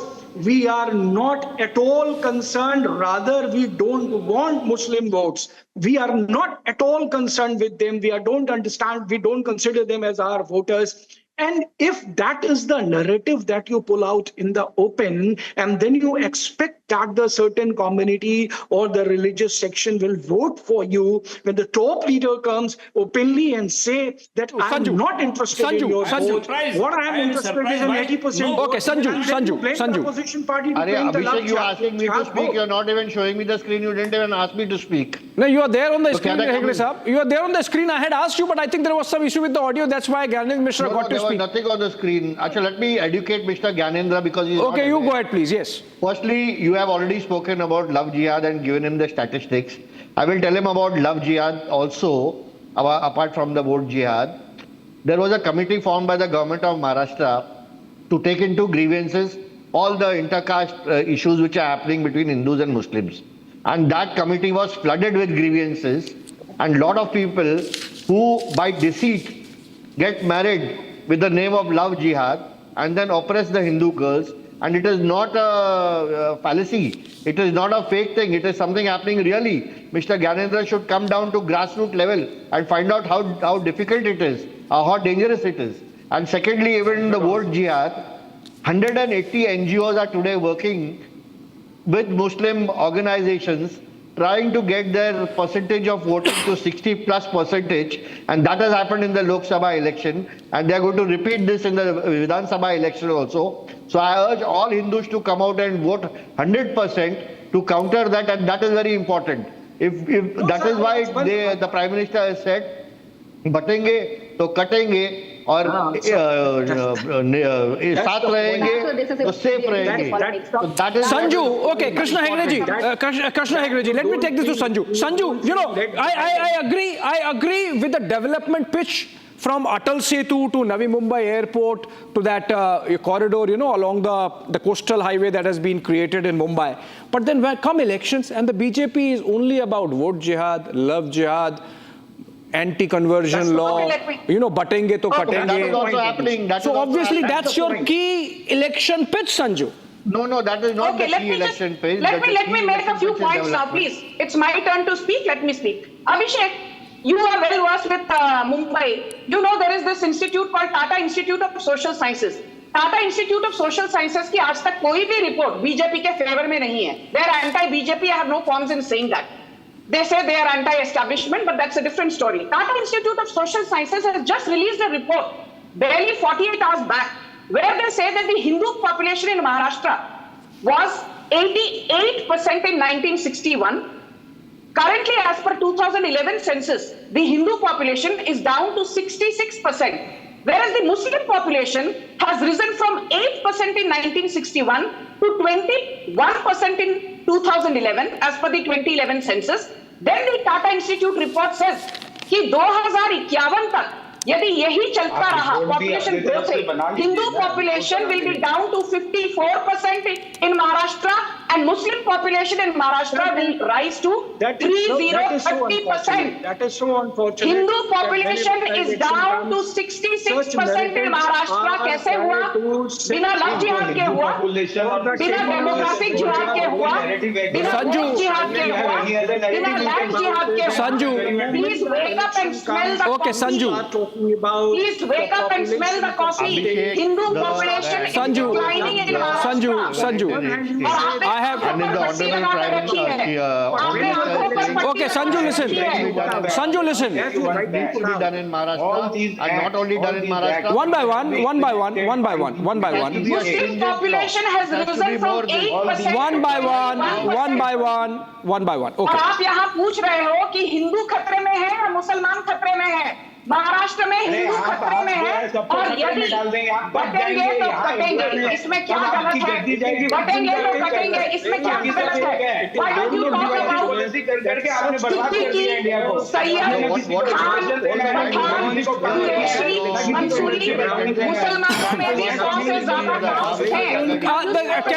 Can we stop this Tower of Babel? Can we stop? Hello. Can we stop this Tower of Babel a bit? We are left with just 5 minutes, Sanju. We are left with 5 minutes. Okay, Sanju, you know.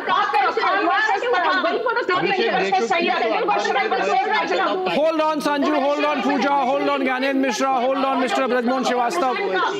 Hold on, please. Hold on, please. Okay. Why they are not talking to radical? At least go for the caste census.